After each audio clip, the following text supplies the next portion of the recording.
ਸਨਮਾਨਯੋਗ ਗੁਰੂ ਪਿਆਰੇ ਗੁਰੂ ਸਵਾਰੇ ਗੁਰਮੁਖ ਜਨੋ, ਆਪ ਸਾਰਿਆਂ ਨੂੰ ਅੱਜ ਦੀ ਗੁਰਮਤਿ ਕਲਾਸ ਵਿੱਚ ਜੀ ਆਇਆਂ। ਕਲਾਸ ਦੀ ਰਮਤਾ ਤੋਂ ਪਹਿਲਾਂ ਸਾਹਿਬ ਜੀ ਦੀ ਬਖਸ਼ਿਸ਼ ਕੀਤੀ ਫਤਿਹ ਦੀ ਸਾਂਝ ਕਰੀਏ। ਵਾਹਿਗੁਰੂ ਜੀ ਕਾ ਖਾਲਸਾ, ਵਾਹਿਗੁਰੂ ਜੀ ਕੀ ਫਤਿਹ। ਸੋਮਵਾਰ ਦੀ ਤਰ੍ਹਾਂ ਅੱਜ ਵੀ ਸਾਡਾ ਸਬਜੈਕਟ ਸਵਾਲ ਜਵਾਬ ਦਾ ਹੈ। ਆਪ ਜੀ ਵੱਲੋਂ ਭੇਜੇ ਹੋਏ ਸਵਾਲ ਪੈਨਲ ਮੈਂਬਰਾਂ ਵੱਲੋਂ ਉਹਦੇ ਉੱਤਰ ਦਿੱਤੇ ਜਾਂਦੇ ਹਨ। ਇਸ ਸਵਾਲ ਜਵਾਬ ਸੈਸ਼ਨ ਦੀ ਜ਼ਿੰਮੇਵਾਰੀ ਵੀਰ ਜੀ ਰਾਜਾ ਸਿੰਘ ਜੀ ਨਿਭਾ ਰਹੇ ਹਨ। ਮੈਂ ਉਹਨਾਂ ਨੂੰ ਬੇਨਤੀ ਕਰਦਾ ਹਾਂ ਕਿ ਅੱਜ ਦਾ ਇਹ ਸਵਾਲ ਜਵਾਬ ਦਾ ਸੈਸ਼ਨ ਸ਼ੁਰੂ ਕਰਨ। ਵੀਰ ਰਾਜਾ ਸਿੰਘ ਜੀ।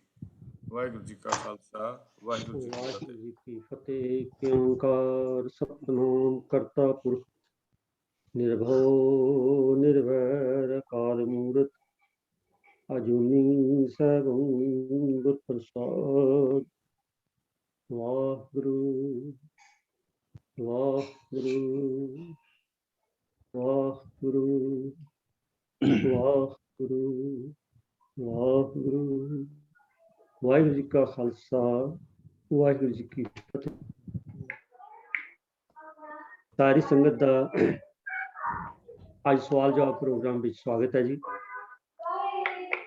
ਕੁਛ ਆਵਾਜ਼ਾਂ ਆ ਰਹੀਆਂ ਜਾਂ ਤਾਂ ਕੋਈ ਅਨਮਿਊਟ ਹੋਏ ਦੇ ਨੇ, ਸੋ ਬੇਨਤੀ ਹੈ ਕਿ ਪੈਨਲ ਮੈਂਬਰਸ ਨੂੰ ਛੱਡ ਕੇ ਬਾਕੀ ਸੰਗਤ ਜਿਹੜੀ ਹੈ ਪਲੀਜ਼ ਆਪਣੇ ਆਪ ਨੂੰ ਅਨਮਿਊਟ ਰੱਖਣਾ।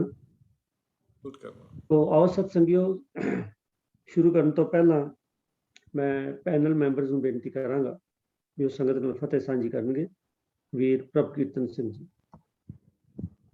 ਵਾਹਿਗੁਰੂ ਜੀ ਕਾ ਖਾਲਸਾ, ਵਾਹਿਗੁਰੂ ਜੀ ਕੀ ਫਤਿਹ ਜੀ। ਫਤਿਹ ਜੀ।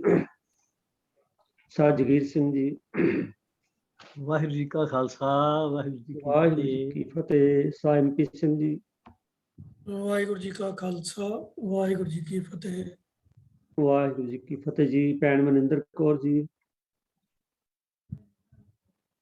ਵਾਹਿਗੁਰੂ ਜੀ ਕਾ ਖਾਲਸਾ, ਵਾਹਿਗੁਰੂ ਜੀ ਕੀ ਫਤਿਹ। ਸਾਹ ਤੇਜਿੰਦਰ ਸਿੰਘ ਜੀ। ਅਨਮਿਊਟ ਕਰ ਲਓ ਤੇਜਿੰਦਰ ਸਿੰਘ ਜੀ।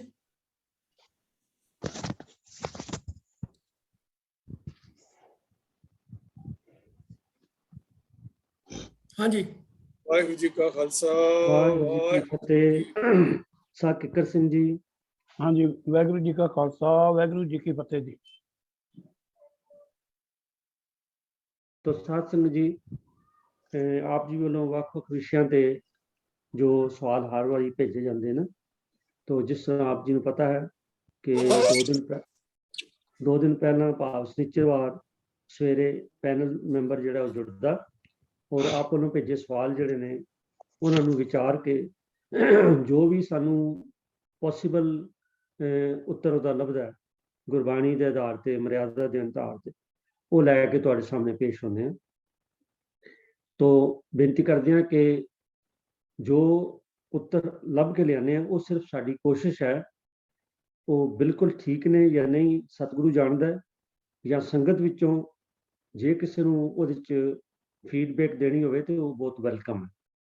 ਔਰ ਚਾਹੀਦੀ ਵੀ ਜ਼ਰੂਰੀ ਹੈ ਕਿ ਕੋਈ ਵੀ ਸਵਾਲ ਆਉਂਦਾ ਹੈ ਉਹਦਾ ਅਸੀਂ ਉੱਤਰ ਦਿੰਦੇ ਹਾਂ।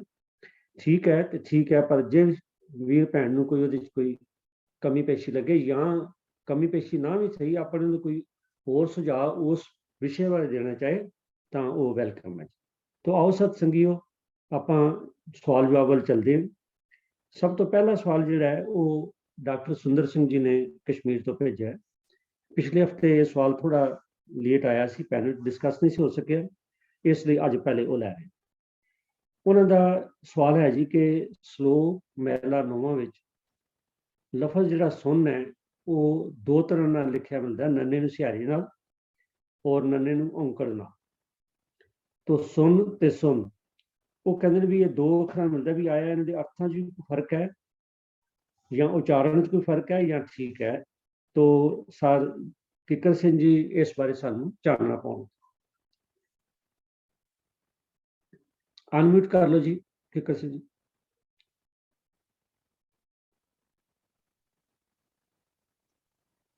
ਵੀਰ ਜੀ, ਵਾਹਿਗੁਰੂ ਜੀ ਕਾ ਖਾਲਸਾ, ਵਾਹਿਗੁਰੂ ਜੀ ਕੀ ਫਤਿਹ ਜੀ।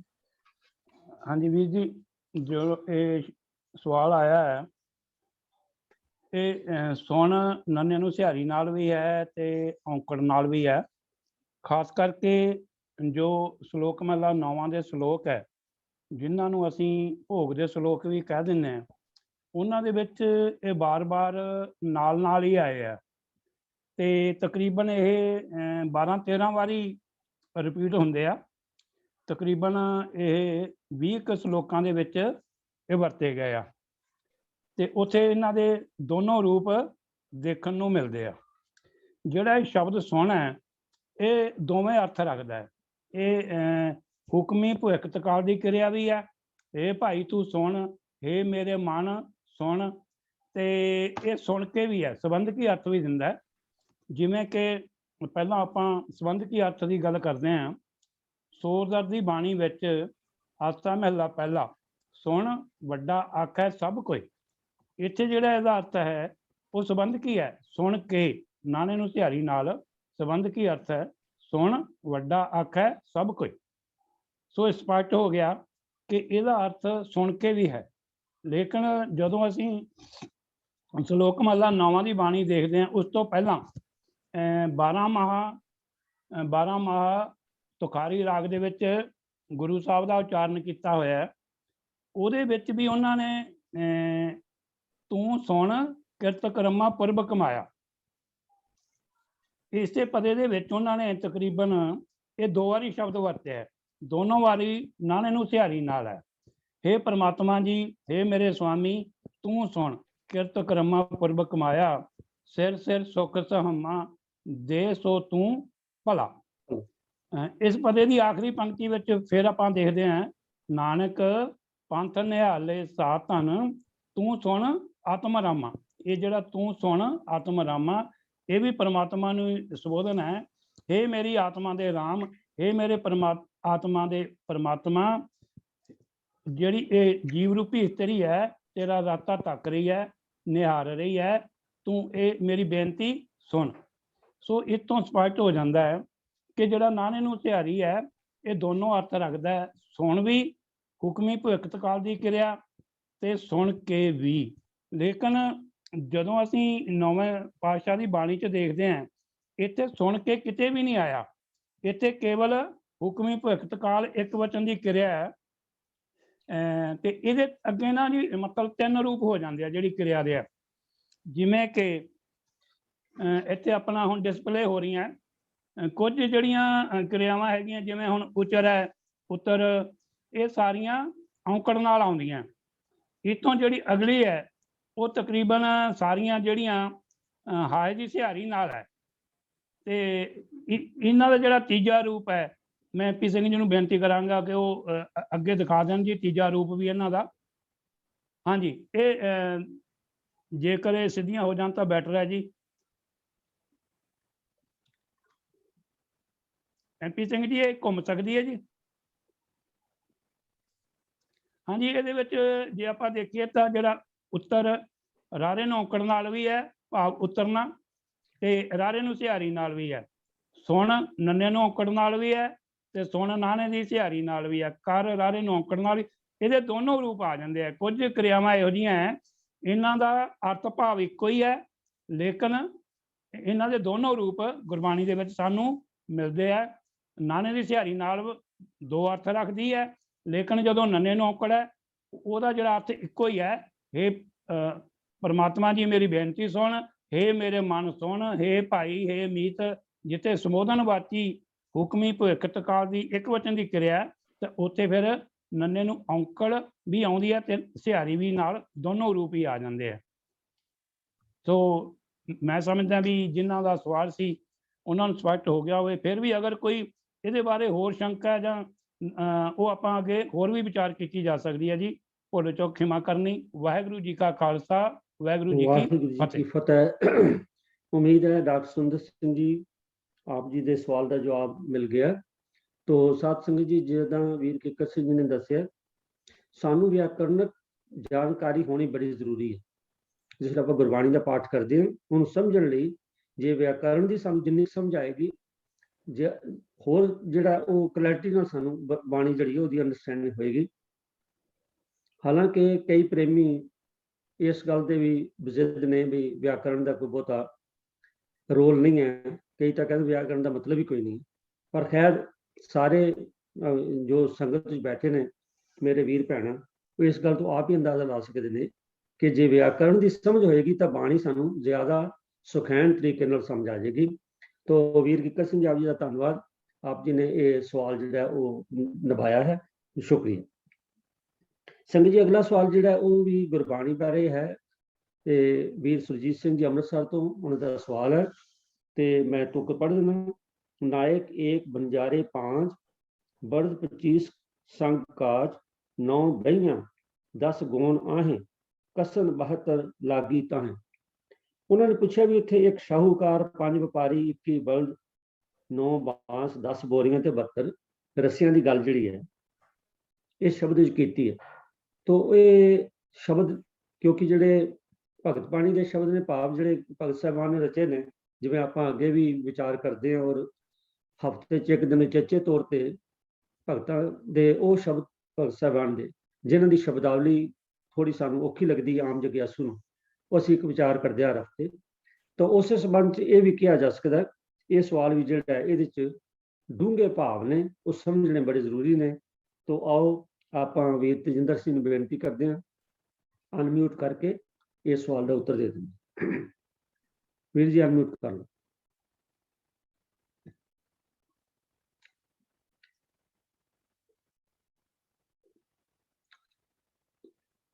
ਵਾਹਿਗੁਰੂ ਜੀ ਕਾ ਖਾਲਸਾ ਵਾਹਿਗੁਰੂ ਜੀ ਕੀ ਫਤਿਹ। ਜਿਵੇਂ ਵੀਰ ਸੁਰਜੀਤ ਸਿੰਘ ਜੀ ਨੇ ਬੜਾ ਹੀ ਜ਼ਰੂਰੀ ਇੱਕ ਸਵਾਲ ਪੁੱਛਿਆ ਹੈ। ਸਭ ਤੋਂ ਪਹਿਲਾਂ ਇਹ ਸ਼ਬਦ ਜਿਹੜਾ ਵੀਰ ਜੀ ਨੇ ਪੜ੍ਹ ਕੇ ਸੁਣਾਇਆ ਹੈ ਉਹਦੀ ਰਹਾਉ ਦੀਆਂ ਪੰਕਤੀਆਂ ਅਸੀਂ ਸਮਝੀਏ। ਰਹਾਉ ਦੀਆਂ ਪੰਕਤੀਆਂ ਹਨ, ਮੋਹੇ ਐਸੇ ਬਨਚ ਸਿਉ ਨਹੀਂ ਕਾਜ ਜੈ ਘਟੈ ਮੂਰ ਨਿਤ ਪੜੈ ਵਿਆਜ ਰਹਾ। ਅਸੀਂ ਸੰਸਾਰ ਦੇ ਅੰਦਰ ਕੁਝ ਲਾਹਾ ਕੱਢਣ ਵਾਸਤੇ ਆਏ, ਜੋ ਨਾਮ ਰੂਪੀ, ਜੋ ਸਾਨੂੰ ਸਵਾਸ ਰੂਪੀ ਪੂੰਜੀ ਅਕਾਲ ਪੁਰਖ ਨੇ ਬਖਸ਼ ਕੇ ਸੰਸਾਰ ਵਿੱਚ ਭੇਜਿਆ ਹੈ, ਉਸ ਦਾ ਇੱਥੇ ਗੁਰਮੁਖ ਅਨੁਸਾਰ ਪ੍ਰਮਾਤਮਾ ਦੇ ਚੰਗੇ ਗੁਣਾਂ ਨੂੰ ਆਪਣੇ ਅੰਦਰ ਧਾਰਨ ਕਰਕੇ ਅਸੀਂ ਲਾਭ ਖੱਟ ਸਕਦੇ ਹਾਂ, ਚੰਗਾ ਵਿਆਜ ਖੱਟ ਸਕਦੇ ਹਾਂ, ਆਪ ਆਪਣਾ ਜੀਵਨ ਸਫਲ ਕਰ ਸਕਦੇ ਹਾਂ ਜਿਹੜੇ ਸਾਨੂੰ ਸਵਾਸ ਮਿਲੇ ਹਨ। ਤਾਂ ਆਪ ਜੀ ਇਸ ਸ਼ਬਦ ਨੂੰ ਸਾਹਮਣੇ ਦੇਖ ਰਹੇ ਹੋ, ਇਹ ਰਹਾਉ ਦੀਆਂ ਆਪ ਜੀ ਦੇ ਨਾਲ ਵਿਚਾਰ ਕੀਤੀ ਹੈ। ਤੇ ਬਾਕੀ ਜਿਵੇਂ ਅਸੀਂ ਕਹਿੰਦੇ ਹਾਂ ਕਿ ਕੋਈ ਕਾਰਵਾਂ ਲੈ ਕੇ ਜਾਂਦਾ ਹੈ, ਕੋਈ ਆਪਣਾ ਗੱਡਾ ਲੈ ਕੇ ਜਾਂਦਾ ਹੈ, ਸਮਾਨ ਭਰ ਕੇ ਜਾਂਦਾ ਹੈ। ਗੁਰਬਾਣੀ ਦੇ ਵਿੱਚ ਇਸ ਨੂੰ ਟਾਂਡਾ ਵੀ ਕਿਹਾ ਜਾਂਦਾ ਹੈ, ਮੇਰਾ ਟਾਂਡਾ ਲਾ ਦਿਆ ਜਾਏ। ਤਾਂ ਇਹ ਜਿਹਨੂੰ ਅਸੀਂ ਪਿੰਡਾਂ 'ਚ ਅਸੀਂ ਗੱਡੇ ਦੀ ਸ਼ਕਲ ਦਿੰਦੇ ਹਾਂ, ਵੀ ਗੱਡਾ ਹੁੰਦਾ ਹੈ ਜਿਹਦੇ ਤੇ ਸਮਾਨ ਲੱਦਿਆ ਜਾਂਦਾ ਹੈ, ਉਹਦੇ 'ਚ ਬਾਹੀਆਂ ਹੁੰਦੀਆਂ ਹਨ ਸਾਈਡ ਦੇ ਉੱਤੇ, ਔਰ ਫਿਰ ਉਹਨੂੰ ਉਹਦੇ ਉੱਤੇ ਲੱਦਣ ਵਾਸਤੇ ਫਲੈਕਸੀਬਲ ਲੱਕੜੀਆਂ ਹੁੰਦੀਆਂ ਹਨ ਜਿਹਦੇ ਨਾਲ ਉਹਨੂੰ ਸਮਾਨ ਉੱਤੇ ਲੱਦਿਆ ਜਾਂਦਾ ਔਰ ਫਿਰ ਉਸਨੂੰ ਥੱਲੇ ਲਾਇਆ ਜਾਂਦਾ। ਤਾਂ ਇਸ ਸ਼ਬਦ ਦੇ ਅੰਦਰ ਭਗਤ ਜੀ ਨੇ ਇੱਕ ਨਜ਼ਾਰਾ ਬੰਨਿਆ ਕਿ ਇਹ ਜੋ ਸੰਸਾਰ ਦੇ ਵਿੱਚ ਸਾਨੂੰ ਇਹ ਸਰੀਰ ਮਿਲਿਆ ਹੈ, ਇਸ ਸਰੀਰ ਨੂੰ ਉਹਨਾਂ ਨੇ ਇੱਕ ਗੱਡੇ ਦੇ ਨਾਲ ਜਿਹੜੀ ਹੈ ਤਸ਼ਬੀਹ ਦਿੱਤੀ ਹੈ। ਤੇ ਵੱਖ-ਵੱਖ ਜਿਹੜੇ ਸਾਡੇ ਸਰੀਰ ਦੇ ਅੰਗ ਹਨ ਉਹਨਾਂ ਨੂੰ ਉਹਨਾਂ ਨੇ ਗੱਡਿਆਂ ਦੇ ਨਾਲ, ਜਿਹੜੀਆਂ ਗੱਡੇ ਦੀ ਰਿਕੁਆਇਰਮੈਂਟ ਹਨ ਉਹਦੇ ਨਾਲ ਜੋੜ ਕੇ ਇਸ ਸ਼ਬਦ ਦੇ ਅੰਦਰ ਬੜਾ ਵਧੀਆ ਸਾਨੂੰ ਸਮਝਾਇਆ ਕਿ ਇਹ ਜਿਹੜੇ ਸਾਨੂੰ ਸਵਾਸ ਮਿਲੇ ਹਨ, ਅਸੀਂ ਅਗਰ ਉਹਨਾਂ ਨੂੰ ਵਿਕਾਰਾਂ ਵਾਲੇ ਪਾਸੇ ਲਿਜਾਵਾਂਗੇ, ਵਿਕਾਰਾਂ ਨੂੰ ਨਾਲ ਜੋੜ ਕੇ ਜਿਹੜੇ ਬੰਜਾਰੇ ਬਣਾਵਾਂਗੇ, ਅਸੀਂ ਉਹਨਾਂ ਨੂੰ ਵਣਜ ਕਰਨ ਵਾਲੇ ਬਣਾਵਾਂਗੇ, ਤੇ ਫਿਰ ਕੀ ਹੋਏਗਾ ਸਾਡਾ ਹਾਲ ਇਹ ਹੋਏਗਾ ਕਿ ਸਾਡੇ ਜਿਹੜੇ ਪਾਪਾਂ ਦੇ ਜਿਹੜਾ ਵਣਜ ਹੈ, ਵਪਾਰ ਜਿਹੜਾ ਇੰਟਰਸਟ ਜਿਹੜਾ ਹੈ, ਵਿਆਜ ਜਿਹੜਾ ਹੈ, ਉਹ ਵੱਧਦਾ ਜਾਏਗਾ ਤੇ ਦਿਨੋਂ ਦਿਨ ਸਾਡੇ ਸਵਾਸ ਜਿਹੜੇ ਹਨ ਉਹ ਘਟਦੇ ਜਾਣ। ਤਾਂ ਇਹ ਲਾਹੇਵੰਦ ਜਿਹੜਾ ਸੌਦਾ ਨਹੀਂ ਰਹੇਗਾ। तो कबीर साहब ने इस रहाउ दी पंक्ति में ऐसा समझाया कि मोहे ऐसे बनच नहीं काज, कि मेरा कोई ਉਹਦੇ ਨਾਲ ਕੰਸਰਨ ਨਹੀਂ ਹੈ ਐਸੇ ਬਣਜ ਕਰਨ ਦੇ ਨਾਲ, ਐਸਾ ਵਪਾਰ ਕਰਨ ਦੇ ਨਾਲ ਜਿਹਦੇ ਨਾਲ ਕਿ ਮੇਰੇ ਸਵਾਸ ਤਾਂ ਘਟ ਰਹੇ ਨੇ, ਲੇਕਿਨ ਮੇਰੇ ਜਿਹੜੇ ਵਿਸ਼ੇ ਵਪਾਰਾਂ ਵਾਲਾ ਜਿਹੜਾ ਵਿਆਜ ਹੈ, ਜਿਹੜਾ ਮੈਂ ਸਵਾਸਾਂ ਨੂੰ ਇਸਤੇਮਾਲ ਕਰਕੇ ਜਿਹੜੇ ਕਾਮ ਕ੍ਰੋਧ ਲੋਭ ਮੋਹ ਹੰਕਾਰ ਜਿਹੜੇ ਹਨ, ਇਹ ਬੰਜਾਰਿਆਂ ਨੂੰ ਵਰਤ ਕੇ ਮੈਂ ਜਿਹੜਾ ਆਪਣਾ ਜੀਵਨ ਜਿਹੜਾ ਬਤੀਤ ਕੀਤਾ ਹੈ। तो ये तो इस शब्द का जोड़ा है मुतला भाव है ਤੋ ਆਓ ਜਿਹੜੀ ਚੀਜ਼ ਵੀਰ ਜੀ ਨੇ ਸੁਰਜੀਤ ਸਿੰਘ ਜੀ ਨੇ ਅਰਥ ਪੁੱਛੇ ਹਨ ਅਸੀਂ ਉਹਨਾਂ ਬਾਰੇ ਥੋੜੀ ਜਿਹੀ ਆਪ ਜੀ ਨਾਲ ਵਿਚਾਰ ਕਰੀਏ। ਇਹ ਸ਼ਬਦ ਬੜਾ ਇੰਪੋਰਟੈਂਟ ਹੈ ਤੇ ਜਿਸ ਵੇਲੇ ਇਹਦੀ ਟਰਨ ਆਏਗੀ ਇਸ ਨੂੰ ਵੀ ਬੜੇ ਪਿਆਰ ਦੇ ਨਾਲ ਜਿਹੜਾ ਹੈ ਵਿਚਾਰਿਆ ਜਾਏਗਾ। ਤੋ ਆਓ ਅਸੀਂ ਦੇਖੀਏ ਵੀ ਸਭ ਤੋਂ ਪਹਿਲਾਂ ਕੀ ਗੱਲ ਹੈ। ਜਿੱਥੇ ਸ਼ਾਹੂਕਾਰ ਦੀ ਗੱਲ ਹੈ ਤੇ ਸ਼ਾਹੂਕਾਰ ਤਾਂ ਇਹ ਮਨੁੱਖ ਹੀ ਹੈ ਜਿਹੜਾ ਜਿਸ ਨੂੰ ਇਹ ਸਰੀਰ ਜਿਹੜਾ ਮਿਲਿਆ ਹੈ ਨਾਇਕ ਹੈ। ਇਹ ਭਾਵ ਮਾਨੋ ਜੀਵ ਇੱਕ ਸ਼ਾਹ ਹੈ ਤੇ ਸ਼ਾਹ ਨੇ ਦੇ ਨਾਲ ਜਿਹੜੇ 5 ਗਿਆਨ ਇੰਦਰੇ ਇਸ ਸ਼ਾਹ ਦੇ ਨਾਲ ਵਣਜਾਰੇ ਹਨ। ਭਾਵ ਇਹ ਗਿਆਨ ਇੰਦਰੇ 5 ਗਿਆਨ ਇੰਦਰੇ ਸਾਨੂੰ ਇਨਫੋਰਮੇਸ਼ਨ ਦਿੰਦੇ ਹਨ ਸੰਸਾਰ ਦੇ ਵਿੱਚ ਚੰਗੀ ਮਾੜੀ ਸਾਰੀ ਦਿੰਦੇ ਹਨ। ਤੇ ਅਸੀਂ ਜਿਸ ਵੇਲੇ ਆਪਣਾ ਜੀਵਨ ਬਤੀਤ ਕਰ ਰਹੇ ਹਾਂ ਸਵਾਸਾਂ ਦਾ ਇਸਤੇਮਾਲ ਕਰ ਰਹੇ ਹਾਂ ਤੇ ਜੇ ਅਸੀਂ ਚੰਗਾ ਇਸਤੇਮਾਲ ਕਰਦੇ ਹਾਂ ਚੰਗੇ ਸੰਗਤ ਵੀ ਜਾਣੇ ਹਾਂ ਚੰਗੇ ਗੁਣ ਆਪਣੇ ਅੰਦਰ ਧਾਰਨ ਕਰਦੇ ਹਾਂ ਤਾਂ ਫਿਰ ਸਾਡੀ ਜਿਹੜੀ ਅਵਸਥਾ ਹੈ ਉਹ ਪੋਜ਼ਿਟਿਵ ਹੋ ਜਾਂਦੀ ਹੈ। ਸਾਡੇ ਸਵਾਸ ਦੇ ਨਾਲ ਨਾਲ ਸਾਨੂੰ ਜਿਹੜਾ ਵਿਆਜ ਹੈ ਉਹ ਵੀ ਗੁਣ ਰੂਪੀ ਵਿਆਜ ਜਿਹੜਾ ਹੈ ਉਹ ਸਾਨੂੰ ਸਤ ਸੰਤੋਖ ਦਇਆ ਧਰਮ ਧੀਰਜ ਰੂਪੀ ਮਿਲਦਾ ਹੈ। ਤੋ ਇਹ ਸ਼ਾਹੂਕਾਰ ਜਿਹੜਾ ਵੀਰ ਜੀ ਨੇ ਸਵਾਲ ਪੁੱਛਿਆ ਹੈ ਨਾਇਕ ਹੈ ਤੋ ਇਸ ਦਾ ਮਤਲਬ ਹੈ ਕਿ ਜੀਵ ਰੂਪੀ ਜਿਹੜਾ ਹੈ ਇਹ ਮਨੁੱਖ ਇਸ ਸੰਸਾਰ ਦੇ ਅੰਦਰ ਜਿਹੜਾ ਇਹਦਾ ਜੀਵ ਹੈ ਉਸ ਨੂੰ ਸ਼ਾਹੂਕਾਰ ਕਿਹਾ ਗਿਆ। ਉਸ ਤੋਂ ਗੱਲ ਵਪਾਰੀ ਹੈ। ਵਪਾਰੀ ਮਤਲਬ ਵਪਾਰ ਕਰਨ ਵਾਲੇ। ਤੋ ਇਹਦੇ ਅੰਦਰ ਜਿਹੜੇ ਵਣਜਾਰੇ ਹਨ ਵਪਾਰੀ ਹਨ ਉਹ ਹਨ 5 ਗਿਆਨ ਇੰਦਰੀ ਜਿਵੇਂ ਮੈਂ ਹੁਣੇ ਬੇਨਤੀ ਕੀਤੀ ਹੈ ਉਹ ਸਾਡੇ ਇਹਨਾਂ ਸਵਾਸਾਂ ਦਾ ਇਸਤੇਮਾਲ ਕਰਦੇ ਹਨ। ਭਾਵ ਇਹ ਜੋ ਇਨਵੈਸਟਮੈਂਟ ਹੈ ਇਸ ਦੀ ਅੱਗੋਂ ਰਿਟਰਨ ਲੈਂਦੇ ਹਨ ਜਦੋਂ ਅਸੀਂ ਅੱਛੀ ਇਨਫੋਰਮੇਸ਼ਨ ਲਿਆ ਕਰਕੇ ਫਿਰ ਗਿਆਨ ਔਰ ਕਰਮ ਇੰਦਰੀਆਂ ਦੇ ਨਾਲ ਅਸੀਂ ਆਪਣੇ ਜੀਵਨ ਨੂੰ ਸੁਚੱਜਾ ਬਣਾਉਂਦੇ ਹਾਂ ਔਰ ਆਪਣੇ ਅੰਦਰ ਗੁਣਾਂ ਨੂੰ ਧਾਰਨ ਕਰਨੇ ਹਾਂ। तो अगली गल है 25 बल्द बर्द 25 संग काज। तो इस शब्द के अंदर क्या है कि जो 25 बल्द हैं ये साडे काफले दे विच साडे सहाई हुंदे हन जिवें कि गड्डे नूं या किसी चैरियट नूं हॉर्सेस या जिहड़े ऑक्स हन वो खिंचते हैं। तो इत्थे इन्हां कहा कि 25 जिहड़े हन वो जिहड़े बल्द हन वो इस जीव रूपी जिहड़ा शरीर है इस शरीर नूं जीव दे शरीर नूं खिंच रहे हैं भाव अगे तोड़ रहे हैं भाव जीवन साडा जिहड़ा है बतीत हो रहा है। पर ये जिहड़ा इन्हां दा संग है जिहड़ा साडा इन्हां दे नाल संग होया होया है ये बड़ा कच्चा है क्योंकि ये नाल निभण वाले नहीं इस काफले दे। बल्द जल पता जिस वेले कई बारी बल्द विचों अकड़ जाते हैं तो वो इधर उधर गलत पासे भी लै जाते हैं रस्ते तो भटक भी जाते हैं। तो ये जो इत्थे बल्द बर्द का मतलब बल्द है 25 मैंने 25 इनू जिहड़ा है प्रकृतियां दे नाल जोड़िया गया है। तो इसकी डिटेल असी देखते हैं कि सांख योग के अंदर ये 25 जिहड़ियां हन नोट करन ज्ञानी सुरजीत सिंह जी कि 5 जिहड़े 20 ते 20 प्लस 5 जिहड़े हन साडे वो ज्ञान इंद्रे हन और जिहड़े 20 जिहड़े हन वो मिला करके ये जिहड़ी सांख योग के अंदर हन इनू 25 जिहड़ा है वो बनाया होया है। तो इसको असीं देखिए कि ये है कि है सांख योग का असीं एक बार पहले भी इसका जवाब 25 का दिता सी लेकिन फिर क्योंकि सवाल पूछा है इसका जवाब देना जरूरी बनता है। तो सांख इस दर्शन का करता कपिल मुनि है। तो सांख मत अनुसार 25 तत्व हैं इन्होंने 25 तत्व मनते हैं असीं 5 तत्व मनते हैं लेकिन 25 तत्व मनते हैं। पहला है प्रकृति कुदरत नेचर जिस तो सब वस्तुआं बनियां हन अते जो आप किसे तो नहीं बनी और जो सतरज ते तम तिन रजो तमो सतो तिना गुणा दी सम अवस्था रूप है। दूसरा है एड़ा महत्व गुणा विच विखमता होने करके प्रकृति दे उप कारण जो तत् उपजया और जो शरीर विच बुद्धि रूप करके स्थित है। फिर ईडी जड़ा है अहंकार जिसका रूप होमे है। फिर 5 तन मात्र रूप रस गंध स्पर्श ते शब्द इन्होंने 5 जड़े हैं तन मात्र मनिया गया है। इस तो बाद 11 इंद्रियां हैं 5 ज्ञान इंद्रियां ते 5 कर्म इंद्रियां ते एक मन ये मिला करके 11 बंदे हैं ज्ञान इंद्रियां ते 5 कर्म इंद्रियां और एक मन ये मिलके 11 बंदियां हैं ते 5 महाभूत हैं जिन्होंने असी कहने भी तत्त ने 5 तत्त जड़े ने वो पृथ्वी जल अगन पवन आकाश ਪੰਜ ਤਤ ਕਰ ਸ੍ਰਿਸ਼ਟੀ ਸਭ ਸਾਜੀ, ਕੋਈ ਛੇਵੋਂ ਕਰਿਓ ਜੇ ਕਿਛ ਕੀਤਾ ਹੋਵੇ। तो ਪੰਜ ਤਤ ਨਾਲ ਸ੍ਰਿਸ਼ਟੀ ਸਾਜੀ ਗਈ ਹੈ, तो ਕਿਸੇ ਦੀ ਸਮਰੱਥਾ ਨਹੀਂ ਕਿ ਉਹ ਛੇਵਾਂ ਕੋਈ ਤਤ ਬਣਾਏ। तो ਇਹ ਪੰਜ ਤਤ ਉਹਦੇ ਵਿੱਚ ਐਡ ਕਰ ਦਿੱਤੇ ਗਏ ਹਨ। ਫਿਰ ਅਗਲਾ ਤਤ ਖਖਾ ਪੁਰਸ਼, ਜਿਸਨੂੰ ਅਸੀਂ ਚੇਤਨ ਸ਼ਕਤੀ ਕਹਿੰਦੇ ਹਾਂ।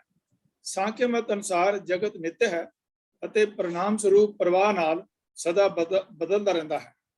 ਪ੍ਰਕਿਰਤੀ ਨੂੰ ਪੁਰਸ਼ ਨੂੰ ਪ੍ਰਕਿਰਤੀ ਦੀ ਸਹਾਇਤਾ ਦੀ ਜ਼ਰੂਰਤ ਹੈ। ਇਕੱਲੇ ਦੋਵੇਂ ਨਿਸ਼ਫਲ ਹਨ। ਜੀਵ ਆਤਮਾ ਪ੍ਰਤੀ ਸਰੀਰ ਭਿੰਨ ਹਨ। ਤੋ ਪੰਜ ਤਨ ਮਾਤਰ ਇਹਨਾਂ ਦਾ ਸਮੁਦਾਇ ਸਰੀਰ ਹੈ, ਜੋ ਕਰਮ ਅਤੇ ਗਿਆਨ ਦਾ ਆਸਰਾ ਸਰੂਪ ਹੈ। ਸਥੂਲ ਸਰੂਪ ਦੇ ਨਾਸ਼ ਹੋਣ ਤੋਂ ਇਸ ਦਾ ਨਾਸ਼ ਨਹੀਂ ਹੁੰਦਾ। ਸੂਖਮ ਸਰੀਰ ਕਰਮ ਅਤੇ ਗਿਆਨ ਵਾਸਨਾ ਕਰਕੇ ਪ੍ਰੇਰਿਆ ਹੋਇਆ ਇੱਕ ਸਰੀਰ ਛੱਡ ਕੇ ਤੇ ਵਿਛੜ ਕੇ ਦੂਜੀ ਦੇਹ ਵਿੱਚ ਪ੍ਰਵੇਸ਼ ਕਰਦਾ ਹੈ। तो ਇਸ ਦਾ ਸੂਖਮ ਸਰੀਰ ਦਾ ਪ੍ਰਲੈ ਤੱਕ ਨਾਸ਼ ਨਹੀਂ ਹੁੰਦਾ ਹੈ। तो ਇਹ ਜੋ ਵਿਚਾਰ ਹੈ ਇਹ ਸਾਨੂੰ ਇੱਥੇ ਮਿਲਦੀ ਹੈ ਕਿ ਜੋ ਸਾਨੂੰ ਵੀਰ ਜੀ ਨੇ ਪੁੱਛਿਆ ਹੈ। तो ਇਹਨਾਂ ਸਵਾਲਾਂ ਦੇ ਵਿੱਚ ਅਗਲੀ ਗੱਲ ਜਿਹੜੀ ਹੈ ਬਲਦ ਦੀ ਮੈਂ ਗੱਲ ਕਰ ਦਿੱਤੀ ਆਪ ਜੀ ਦੇ ਨਾਲ।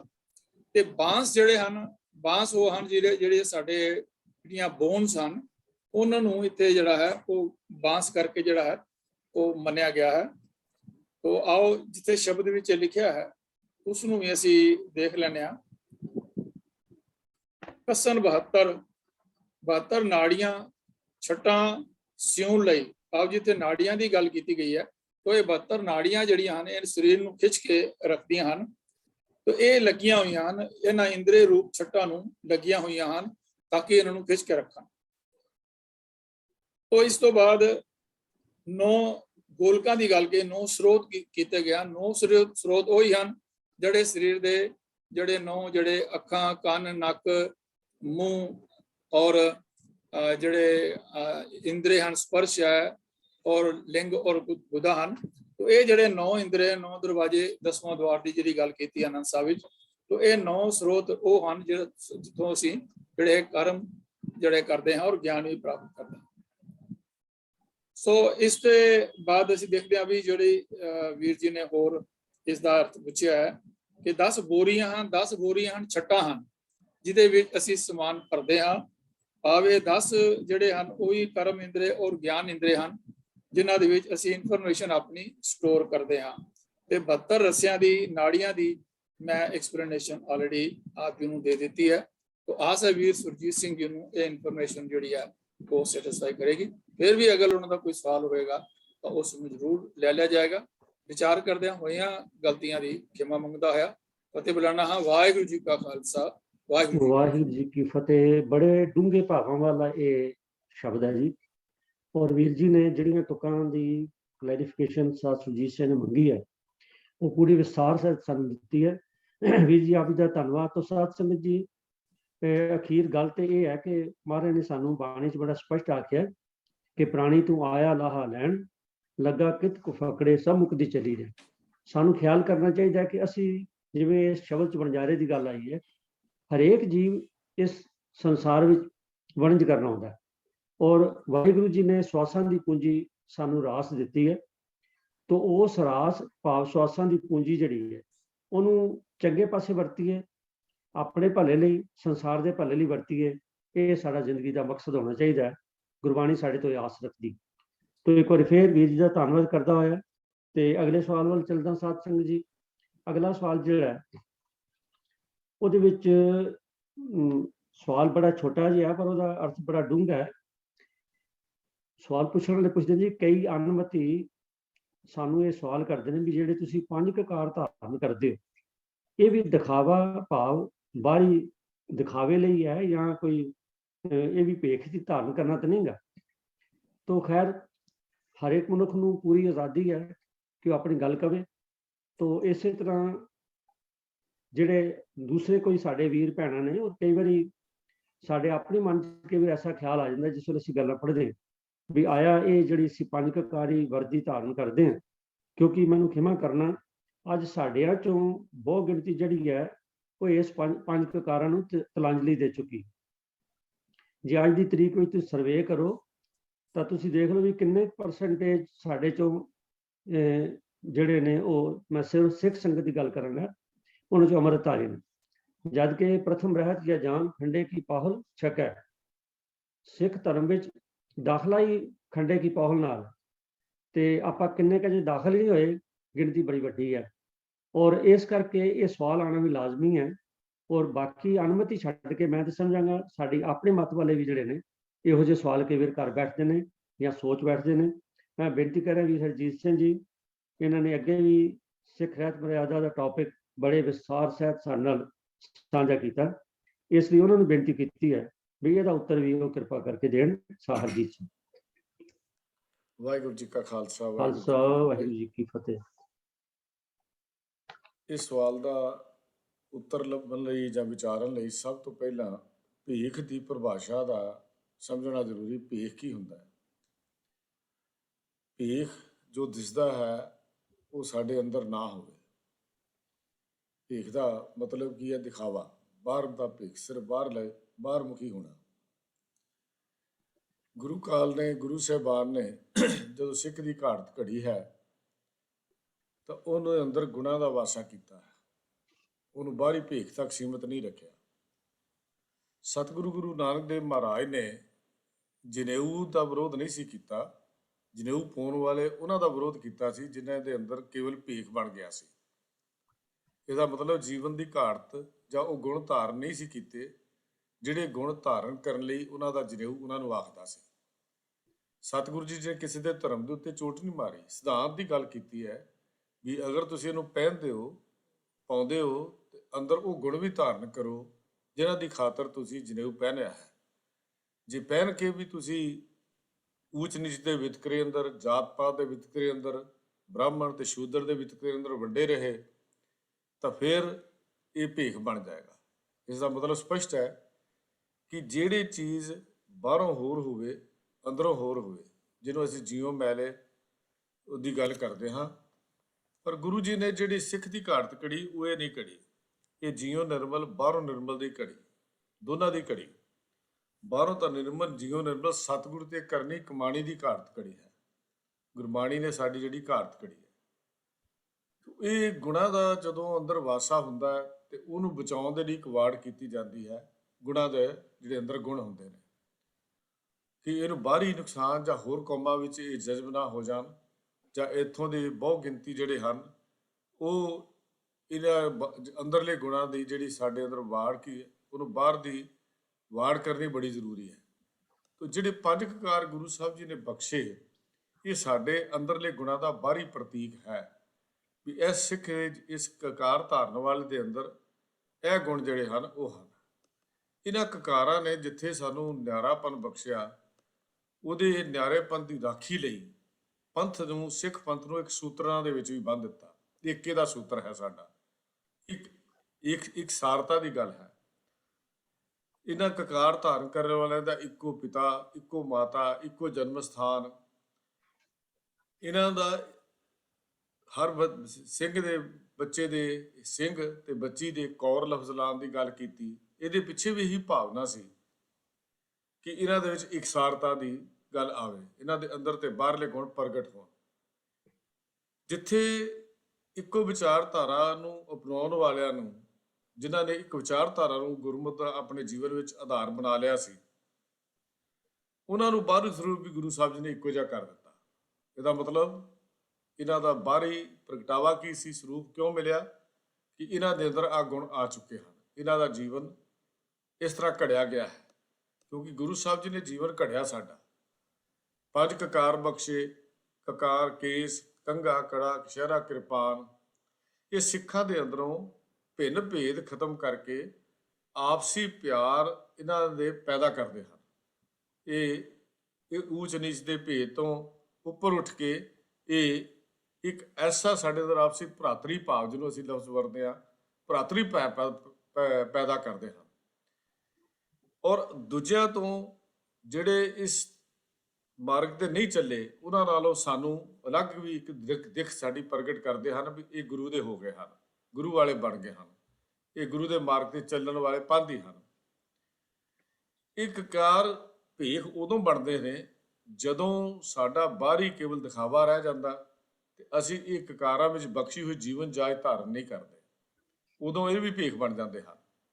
ਸਾਡਾ ਕਿਰਦਾਰ ਉੱਚਾ ਹੋਣਾ, ਸਾਡੀ ਦੂਜੇ ਦੇ ਦੁੱਖ ਦਾ ਦੁੱਖ ਸਾਂਝਾ ਕਰਨਾ, ਸੁੱਖ ਨਾਲ ਸੁੱਖ ਸਾਂਝਾ ਕਰਨਾ, ਸਾਡੇ ਜੀਵਨ ਦੇ ਵਿੱਚ ਹਰ ਉਹ ਗੁਣ ਜਿਹੜਾ ਗੁਰਬਾਣੀ ਨੇ ਦੱਸਿਆ ਉਹ ਆਉਣਾ ਇਹ ਜ਼ਰੂਰੀ ਗੱਲ ਹੈ। ਕੇਵਲ ਬਾਹਰ ਦੀ ਗੱਲ ਅਸੀਂ ਉਦੋਂ ਬਣਦੀ ਹੈ ਜਦੋਂ ਅਸੀਂ ਜਿਉਂ ਮੈਲੇ ਬਾਹਰੋਂ ਨਿਰਮਲ ਹੋ ਜਾਂਦੇ ਹਾਂ, ਉਦੋਂ ਇਹ ਭੇਖ ਕਿਹਾ ਜਾਂਦਾ ਹੈ। ਤਾਂ ਭੇਖ ਦੀ ਪਰਿਭਾਸ਼ਾ ਸਮਝਣੀ ਬੜੀ ਜ਼ਰੂਰੀ ਹੈ ਵੀ ਭੇਖ ਕਹਿੰਦੇ ਕਿਹਨੂੰ ਨੇ। ਕਕਾਰ ਪਾ ਲੈਣੇ ਭੇਖ ਨਹੀਂ ਹੈ, ਕਕਾਰ ਪਾ ਕੇ ਜੀਵਨ ਨਾ ਕਮਾਉਣਾ ਭੇਖ ਹੈ। ਇਕੱਲੇ ਕਕਾਰ ਪਾ ਲੈਣੇ ਭੇਖ ਨਹੀਂ ਹੈ, ਇਹ ਤਾਂ ਦਾਖਲਾ ਹੈ ਸਿੱਖੀ ਦੇ ਵਿੱਚ। ਉਸ ਤੋਂ ਬਾਅਦ ਜੀਵਨ ਨੂੰ ਕਮਾਇਆ ਜਾਂਦਾ ਹੈ। ਜੇ ਅਸੀਂ ਇਤਿਹਾਸ ਨੂੰ ਦੇਖਦੇ ਹਾਂ, ਲਿਖਤਾਂ ਲਿਖਦੇ ਹਾਂ, ਤਾਂ ਬੜੇ ਪਿਆਰੀਆਂ ਚੀਜ਼ਾਂ ਸਾਨੂੰ ਲਿਖਤਾਂ ਵਿੱਚ ਮਿਲਦੀਆਂ ਨੇ। ਮਾਸਟਰ ਤਾਰਾ ਸਿੰਘ ਜੀ ਬਾਰ-ਬਾਰ ਇੱਕ ਲਫ਼ਜ਼ ਜਿਹੜੇ ਦੁਹਰਾਉਂਦੇ ਹੁੰਦੇ ਸਨ ਕਿ ਕਕਾਰ ਗੁਰੂ ਤੇ ਸਿੱਖ ਦੇ ਪਿਆਰ ਦੀ ਨਿਸ਼ਾਨੀ ਹਨ। ਇਹਨਾਂ ਕਕਾਰਾਂ ਸਦਕਾ ਮੈਨੂੰ ਆਪਣਾ ਗੁਰੂ ਯਾਦ ਆਉਂਦਾ ਹੈ। ਇਹ ਕਕਾਰ ਮੈਨੂੰ ਗੁਰੂ ਨਾਲ ਜੋੜਦੇ ਹਨ। ਸਿੱਖ ਧਰਮ ਪਰ ਦ੍ਰਿੜਤਾ ਦੀ, ਪਰਪੱਕਤਾ ਦੀ ਕਸੌਟੀ ਹਨ ਇਹ ਕਕਾਰ। ਇਹ ਭੇਖ ਨਹੀਂ ਹਨ।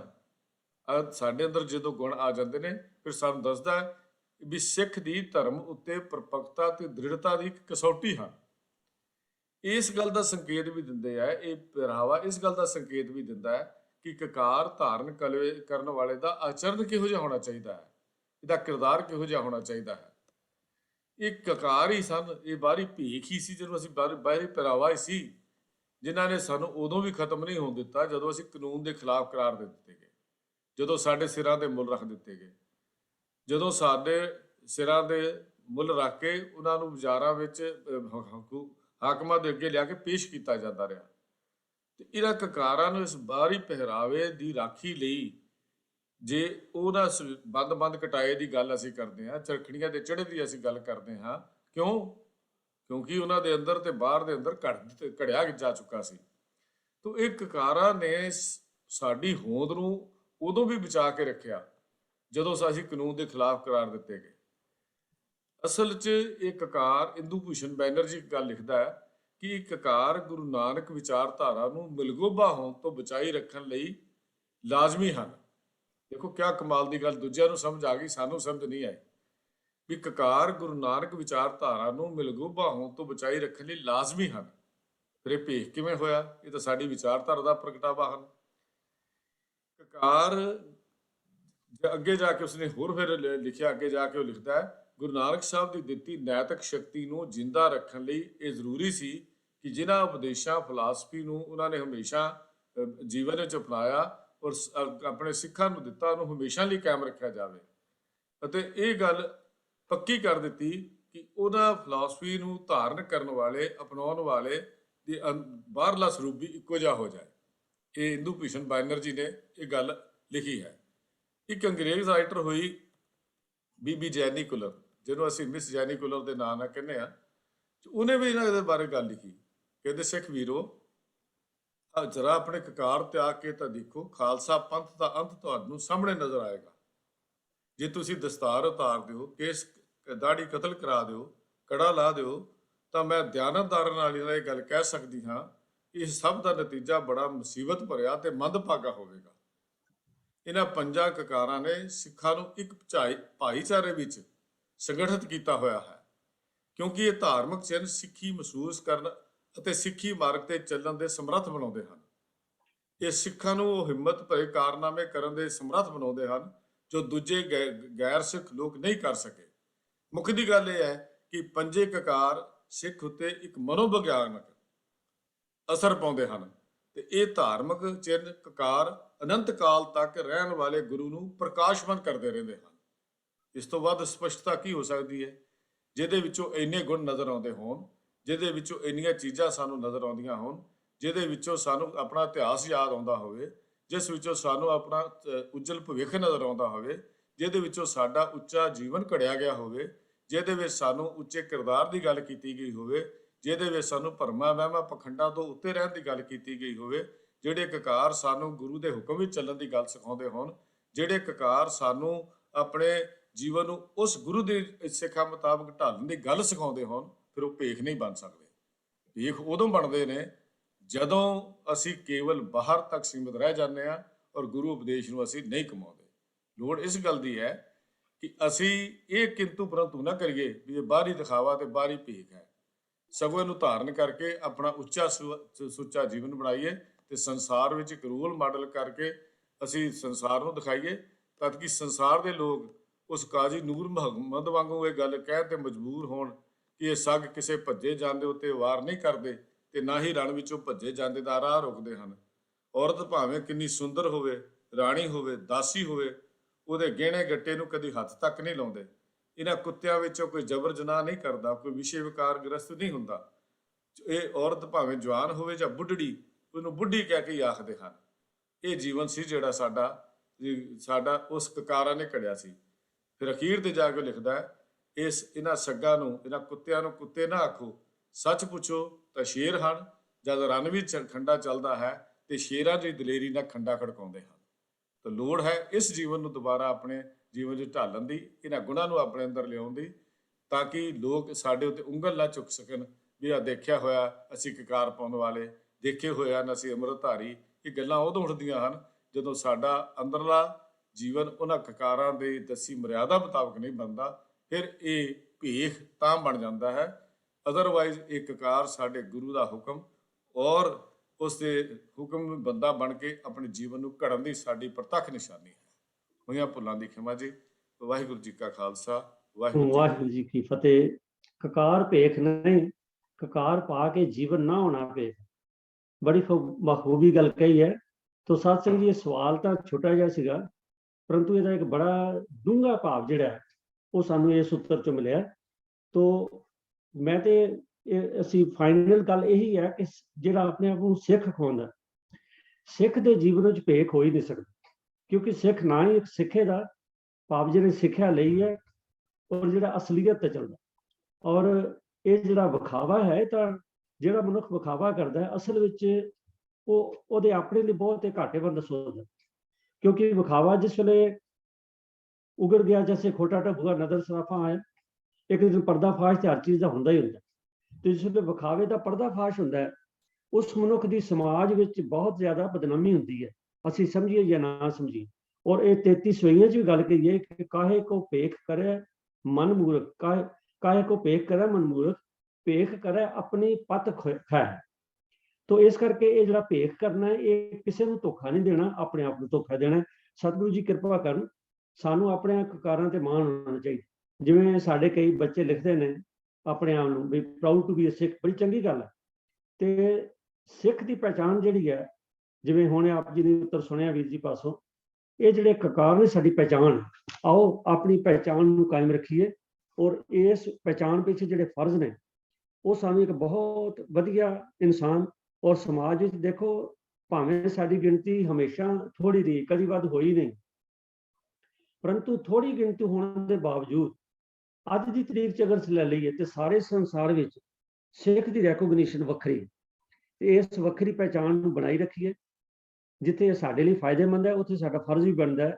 ਅਸੀਂ ਗੁਰੂ ਦੇ ਦੇਣਦਾਰ ਹਾਂ, ਜਿਨ੍ਹਾਂ ਨੇ 230 ਸਾਲ ਦੀ ਮਿਹਨਤ ਕਰਕੇ ਇਹ ਕਕਾਰ ਐਵੇਂ ਨਹੀਂ ਮਿਲੇ। ਇਹ ਕੋਈ ਓਵਰਨਾਈਟ ਕਿਸੇ ਦਾ ਡ੍ਰੀਮ ਸੁਪਨਾ ਨਹੀਂ ਸੀਗਾ। 230 ਸਾਲ ਦੀ ਮਿਹਨਤ ਪਿੱਛੋਂ ਇਹ ਹਾਲਤ ਘੜੀ ਗਈ। ਇਹ ਕਕਾਰ ਜਿਹੜੇ ਨੇ ਸਾਨੂੰ ਦਿੱਤੇ ਗਏ। ਆਓ ਅਸੀਂ ਗੁਰੂ ਸਾਹਿਬ ਦੇ ਰਿਣੀ ਰਹੀਏ, ਕਕਾਰ ਧਾਰਨ ਵੀ ਕਰੀਏ, ਔਰ ਕਕਾਰਾਂ ਦੇ ਧਾਰਨ ਕਰਨ ਦੀ ਜਿਹੜੀ ਅਸਲੀਅਤ ਆਪਾਂ ਹੁਣੇ ਸੁਣੀ ਹੈ, ਉਹ ਸਾਡੇ ਮਨ 'ਚ ਆਉਣੀ ਅਵੱਸ਼ ਹੈ। ਜੇ ਕਿਤੇ ਕਮੀ ਹੈ, ਆਓ ਆਪਾਂ ਉਹਨਾਂ ਨੂੰ ਦੂਰ ਕਰ ਸਕਦੇ ਹਾਂ। ਤੇ ਡਾਕਟਰ ਕਿਰਪਾਲ ਸਿੰਘ ਜੀ ਦਾ ਇੱਕ ਉਹਨਾਂ ਨੇ ਗਰੁੱਪ ਚੈਟ ਲਿਖਿਆ, ਮੈਂ ਨਾਲ ਹੀ ਬੇਨਤੀ ਕਰਦੇ ਹਾਂ, ਖਿਮਾ ਕਰਦਾ। ਡਾਕਟਰ ਸਾਹਿਬ ਨੇ ਪੁੱਛਿਆ ਵੀ ਸਵਿਮਿੰਗ ਵੇਲੇ ਜਿਸ ਵੇਲੇ ਆਪਾਂ ਮਤਲਬ ਅਸੀਂ ਤੈਰਦੇ ਹਾਂ ਕਿਸੇ ਤਲਾਬ ਵਿੱਚ ਜਾਂ ਕਿਤੇ ਹੋਰ ਲੇਕ ਵਿੱਚ, ਤਾਂ ਉਸ ਵੇਲੇ ਕਕਾਰਾਂ ਦਾ ਕੀ ਕੀਤਾ ਜੀ? ਮੇਰੀ ਜ਼ਾਤੀ ਰਾਏ ਇਹ ਹੈ ਡਾਕਟਰ ਸਾਹਿਬ ਕਿ ਜਿਸ ਦਿਨ ਆਪਾਂ ਜਿਹੜੇ ਬਾਕੀ ਵੈਲਿਊਬਲ ਸਾਡੇ ਕੋਲ ਹੁੰਦੀਆਂ ਨੇ, ਉਹ ਆਪਾਂ ਸਵਿਮਿੰਗ ਤੋਂ ਪਹਿਲੇ ਕੀ ਕਰਦੇ ਹਾਂ? ਅਸੀਂ ਆਪਣਾ ਵੈਲਟ ਜਾਂ ਬਾਕੀ ਹੋਰ ਤੁਹਾਡੀ ਵਾਚ ਹੈ ਜਾਂ ਵੈਲਟ ਹੈ ਜਾਂ ਹੋਰ ਕੋਈ ਵੈਲਿਊਬਲਸ ਹੈ, ਉਹ ਤੁਸੀਂ ਕਿਸੇ ਐਸੇ ਟਿਕਾਣੇ ਰੱਖਦੇ ਹੋ ਤੇ ਇਮੀਡੀਏਟਲੀ ਸਵਿਮਿੰਗ ਤੋਂ ਬਾਅਦ ਤੁਸੀਂ ਉਹਨੂੰ ਧਾਰਨ ਕਰਦੇ, ਉਹਨੂੰ ਪ੍ਰਾਪਤ ਕਰ ਲੈਂਦੇ ਹੋ। ਚਾਹੇ ਉਹ ਜਿਹੜੇ ਰੈਗੂਲਰ ਸਵਿਮਿੰਗ ਪੂਲਸ ਨੇ, ਉੱਥੇ ਲੋਕਰਸ ਬਣੇ ਨੇ, ਜੋ ਵੀ ਹੈ ਤੁਸੀਂ ਉੱਥੇ ਸਾਂਭ ਕੇ ਜਾਂਦੇ। ਇਸੇ ਤਰ੍ਹਾਂ ਇਹ ਸਾਡੇ ਕਕਾਰ ਮੋਸਟ ਵੈਲਿਊਬਲ ਥਿੰਗ। ਅਸੀਂ ਇਹਨਾਂ ਨੂੰ ਉਸੇ ਤਰ੍ਹਾਂ ਉਸ ਵੇਲੇ ਆਪਣੇ ਕੇਅਰ 'ਚ ਰੱਖੀਏ। ਔਰ ਹਾਂ, ਇਹ ਗੱਲ ਬੜੀ ਜ਼ਰੂਰੀ ਹੈ ਕਿ ਸਵਿਮਿੰਗ ਤੋਂ ਬਾਅਦ ਇਮੀਡੀਏਟਲੀ ਉਹਨਾਂ ਨੂੰ ਅਸੀਂ ਦੁਬਾਰਾ ਧਾਰਨ ਕਰੀਏ ਜਿਵੇਂ ਬਾਕੀ ਚੀਜ਼ਾਂ ਨੇ। ਤੇ ਮੇਰੀ ਜ਼ਾਤੀ ਰਾਏ ਹੈ, ਮੈਂ ਇਹ ਨਹੀਂ ਕਹਿ ਰਿਹਾ ਕਿ ਹੈ, ਇਹ ਮੇਰੀ ਜ਼ਾਤੀ ਰਾਏ ਹੈ। ਡਾਕਟਰ ਸਾਹਿਬ ਨੇ ਪੁੱਛਿਆ, ਮੈਂ ਦੱਸਦਾ, ਖਿਮਾ ਕਰਨਾ। ਤਾਂ ਉਹ ਸਤਸੰਗੀ ਆਪਾਂ ਸਮਾਂ ਬੜੀ ਤੇਜ਼ੀ ਨਾਲ ਦੌੜਦਾ, ਸਵਾਲ ਸਾਡੇ ਕੋਲ ਕਾਫੀ ਨੇ। ਇੱਕ ਸਵਾਲ ਹੋਰ ਚੱਲਦੇ ਆ। ਇਹ ਸਵਾਲ ਹੈ ਜੀ ਕਿ ਏਤੀ ਮਾਰ ਪਈ ਕਰ ਲਾਣਾ ਹੈ ਤੈਂ ਕੀ ਦਰਦ ਨਾ ਆਇਆ। ਵੀ ਗੁਰੂ ਨਾਨਕ ਸਾਹਿਬ ਜੀ ਨੇ ਇਹ ਸ਼ਬਦ ਜਿਹੜਾ ਹੈ, ਇਹ ਸਵਾਲ ਕਰਤਾ ਪੁੱਛਦੇ ਨੇ ਵੀ ਇਹ ਸ਼ਬਦ ਜਿਹੜਾ ਹੈ ਕਿਸ ਲਹਿਜੇ 'ਚ ਲਿਖਿਆ ਹੈ। ਮੈਨੂੰ ਲੱਗਦਾ ਵੀ ਉਹਨਾਂ ਦਾ ਕਹਿਣ ਦਾ ਭਾਵ ਇਹ ਹੈ ਕਿ ਆਇਆ ਗੁਰੂ ਸਾਹਿਬ ਕਿਤੇ ਰੱਬ ਜੀ ਨੂੰ ਲਾਂਭਾ ਤੇ ਨਹੀਂ ਦੇ ਰਹੇ। ਤੋ MP ਸਿੰਘ ਜੀ ਤੁਸੀਂ ਦੱਸੋ ਵੀ ਅਸਲੀਅਤ ਹੈ ਕਿ? ਹਾਂਜੀ MP ਸਿੰਘ। ਵਾਹਿਗੁਰੂ ਜੀ ਕਾ ਖਾਲਸਾ ਵਾਹਿਗੁਰੂ ਵਾਹਿਗੁਰੂ ਜੀ ਕੀ ਫਤਿਹ। ਜਿਸ ਸ਼ਬਦ ਵਿੱਚੋਂ ਇਹ ਪੰਕਤੀ ਕੋਟ ਕੀਤੀ ਗਈ ਹੈ ਉਹ ਆਪ ਜੀ ਦੇ ਸਾਹਮਣੇ ਸਕਰੀਨ ਤੇ ਡਿਸਪਲੇ ਕਰਾਇਆ ਗਿਆ ਹੈ। ਆਸਾ ਰਾਗ ਦਾ ਇਹ ਸ਼ਬਦ ਹੈ, ਗੁਰੂ ਗ੍ਰੰਥ ਸਾਹਿਬ ਜੀ ਦੇ ਪੰਨਾ 360 ਦੇ ਉੱਪਰ ਸੁਸ਼ੋਭਿਤ ਹੈ। ਤੇ ਇਸ ਤੋਂ ਪਹਿਲਾਂ ਕਿ ਇਸ ਪੰਕਤੀ ਜਾਂ ਇਸ ਸ਼ਬਦ ਦੇ ਬਾਰੇ ਵਿਚਾਰ ਕਰੀਏ, ਇੱਕ ਗੱਲ ਮੈਂ ਜ਼ਰੂਰ ਸਾਂਝੀ ਕਰਨੀ ਚਾਹਾਂਗਾ ਕਿ ਇਹ ਸ਼ਬਦ 4 ਸ਼ਬਦਾਂ ਦੀ ਇੱਕ ਕੜੀ ਦਾ ਹਿੱਸਾ ਹੈ ਜਿਨ੍ਹਾਂ ਨੂੰ ਆਮ ਤੌਰ ਤੇ ਬਾਬਰ ਬਾਣੀ ਦੇ ਸ਼ਬਦ ਕਿਹਾ ਜਾਂਦਾ ਹੈ। ਹਾਲਾਂਕਿ ਇਹ ਜੋ ਨੋਮਨਕਲੇਚਰ ਹੈ ਥੋੜਾ ਕਨਫਿਊਜ਼ ਕਰਨ ਵਾਲਾ ਹੈ ਕਿ ਸ਼ਬਦ ਤਾਂ ਗੁਰੂ ਨਾਨਕ ਪਾਤਸ਼ਾਹ ਦੇ ਉਚਾਰਨ ਕੀਤੇ ਹੋਏ ਨੇ, ਪਰ ਉਹਨਾਂ ਵਿੱਚੋਂ ਕਿਸੇ ਇੱਕ ਸ਼ਬਦ ਦੇ ਵਿੱਚ ਬਾਬਰ ਬਾਣੀ ਦਾ ਲਫ਼ਜ਼ ਆਉਂਦਾ ਜ਼ਰੂਰ ਹੈ ਕਿ ਬਾਬਰ ਬਾਣੀ ਫਿਰ ਗਈ ਕੋਈ ਨਾ ਰੋਟੀ ਖਾਏ। ਉਹਦੇ ਤੋਂ ਲੈ ਕੇ ਤੇ ਸ਼ਾਇਦ ਇਹ ਲੋਕਾਂ ਨੇ ਗੱਲ ਬਣਾ ਲਈ ਹੈ ਵੀ ਇਹ 4 ਸ਼ਬਦ ਬਾਬਰ ਬਾਣੀ ਦੇ ਸ਼ਬਦ ਹਨ। ਸ਼ਬਦ ਬਾਬਰ ਦੇ ਹਮਲੇ ਦੇ ਸੰਬੰਧਿਤ ਹਨ, ਇਹ ਗੱਲ ਤਾਂ ਪੱਕੀ ਹੈ। ਤੇ ਉਚਾਰੇ ਚਾਰੋਂ ਗੁਰੂ ਨਾਨਕ ਪਾਤਸ਼ਾਹ ਦੇ ਹੋਏ ਹਨ। ਸੋ ਇਹ ਗੱਲ ਪਹਿਲਾਂ ਸਮਝ ਲੈਣੀ ਚਾਹੀਦੀ ਹੈ ਕਿ ਬਾਬਰ ਬਾਣੀ ਦੇ ਸ਼ਬਦ ਕਹਿਣਾ ਥੋੜਾ ਜਿਹਾ ਕਨਫਿਊਜ਼ ਕਰਨ ਵਾਲੀ ਗੱਲ ਹੈ। ਕਿਸੇ ਨੂੰ ਇਹ ਭੁਲੇਖਾ ਪੈਂਦਾ ਹੋਵੇ ਕਿ ਬਈ ਬਾਬਰ ਦੀ ਬਾਣੀ ਹੈ, ਬਾਬਰ ਦੇ ਸੰਬੰਧਿਤ ਜੋ ਉਹਦੇ ਹਮਲੇ ਦੇ ਸੰਬੰਧਿਤ ਸ਼ਬਦ ਹਨ। ਉਹ 4 ਸ਼ਬਦ ਜਿਹੜੇ ਹਨ ਉਹ ਜਿਸ ਤਰ੍ਹਾਂ ਕਿ ਇੱਕ ਸ਼ਬਦ ਤੇ ਆਪ ਜੀ ਦੇ ਸਾਹਮਣੇ ਹੈ ਜਿਹਦਾ ਰਾਹੋ ਦਾ ਬੰਦ ਹੈ, ਕਰਤਾ ਤੂੰ ਸਭਨਾ ਕਾ ਸੋਈ, ਜੇ ਸਕਤਾ ਸਕਤੇ ਕੋ ਮਾਰੇ ਤਾਂ ਮਨ ਰੋਸ ਨਾ ਹੋਈ। ਇਸ ਤੋਂ ਇਲਾਵਾ ਜਿਹੜੇ ਬਾਕੀ ਦੇ 3 ਸ਼ਬਦ ਹਨ ਉਹਨਾਂ ਵਿੱਚੋਂ ਇੱਕ ਦਾ ਰਾਹੋ ਹੈ, ਆਦੇਸ਼ ਬਾਬਾ ਆਦੇਸ਼, ਆਦਿ ਪੁਰਖ ਤੇਰਾ ਅੰਤ ਨਾ ਪਾਇਆ, ਕਰ ਕਰ ਵੇਖੈ ਵੇਸ, ਜਿਹਦਾ ਸ਼ੁਰੂਆਤ ਹੁੰਦੀ ਹੈ ਜਿਨ ਸਿਰ ਸੋਹਣ ਪੱਟੀਆਂ ਮੰਗੀ ਪਾਏ ਸਲੂਰ। ਫਿਰ ਇੱਕ ਹੋਰ ਸ਼ਬਦ ਹੈ ਜਿਹਦੀ ਸ਼ੁਰੂਆਤ ਹੁੰਦੀ ਹੈ ਕਹਾਂ ਸੁਖੇਲ ਤਬੇਲਾ ਘੋੜੇ ਕਾਂ ਸੁਪੇਰੀ ਸਹਿਨਾਈ, ਜਿਹਦੀ ਰਾਹੋ ਦੀ ਪੰਕਤੀ ਹੈ ਇਹ ਜਗ ਤੇਰਾ ਤੂੰ ਗੁਸਾਈ। ਤੇ ਇੱਕ ਤੀਸਰਾ ਇੱਕ ਇਸ ਤੋਂ ਇਲਾਵਾ ਹੋਰ ਸ਼ਬਦ ਹੈ ਜਿਹੜਾ ਆਰੰਭ ਹੁੰਦਾ ਹੈ ਜੈਸੀ ਮੈਂ ਆਵੇ ਖਸਮ ਕੀ ਬਾਣੀ, ਤੈਸੜਾ ਕਰੀ ਗਿਆਨ ਵੇ ਲਾਲੋ, ਜਿਹਦੇ ਵਿੱਚ ਅੱਗੇ ਜਾ ਕੇ ਫਿਰ ਪੰਕਤੀ ਆਉਂਦੀ ਹੈ ਆਵਨ 78 ਜਾਨ 97 ਹੋਰ ਵੀ ਉੱਠ ਸੀ ਮਰਦ ਕਾ ਚੇਲਾ। ਤੋ ਇਹ ਚਾਰੋਂ ਸ਼ਬਦ ਜਿਹੜੇ ਨੇ ਬਾਬਰ ਦੇ ਹਮਲੇ ਦੇ ਨਾਲ ਸੰਬੰਧਿਤ ਹਨ।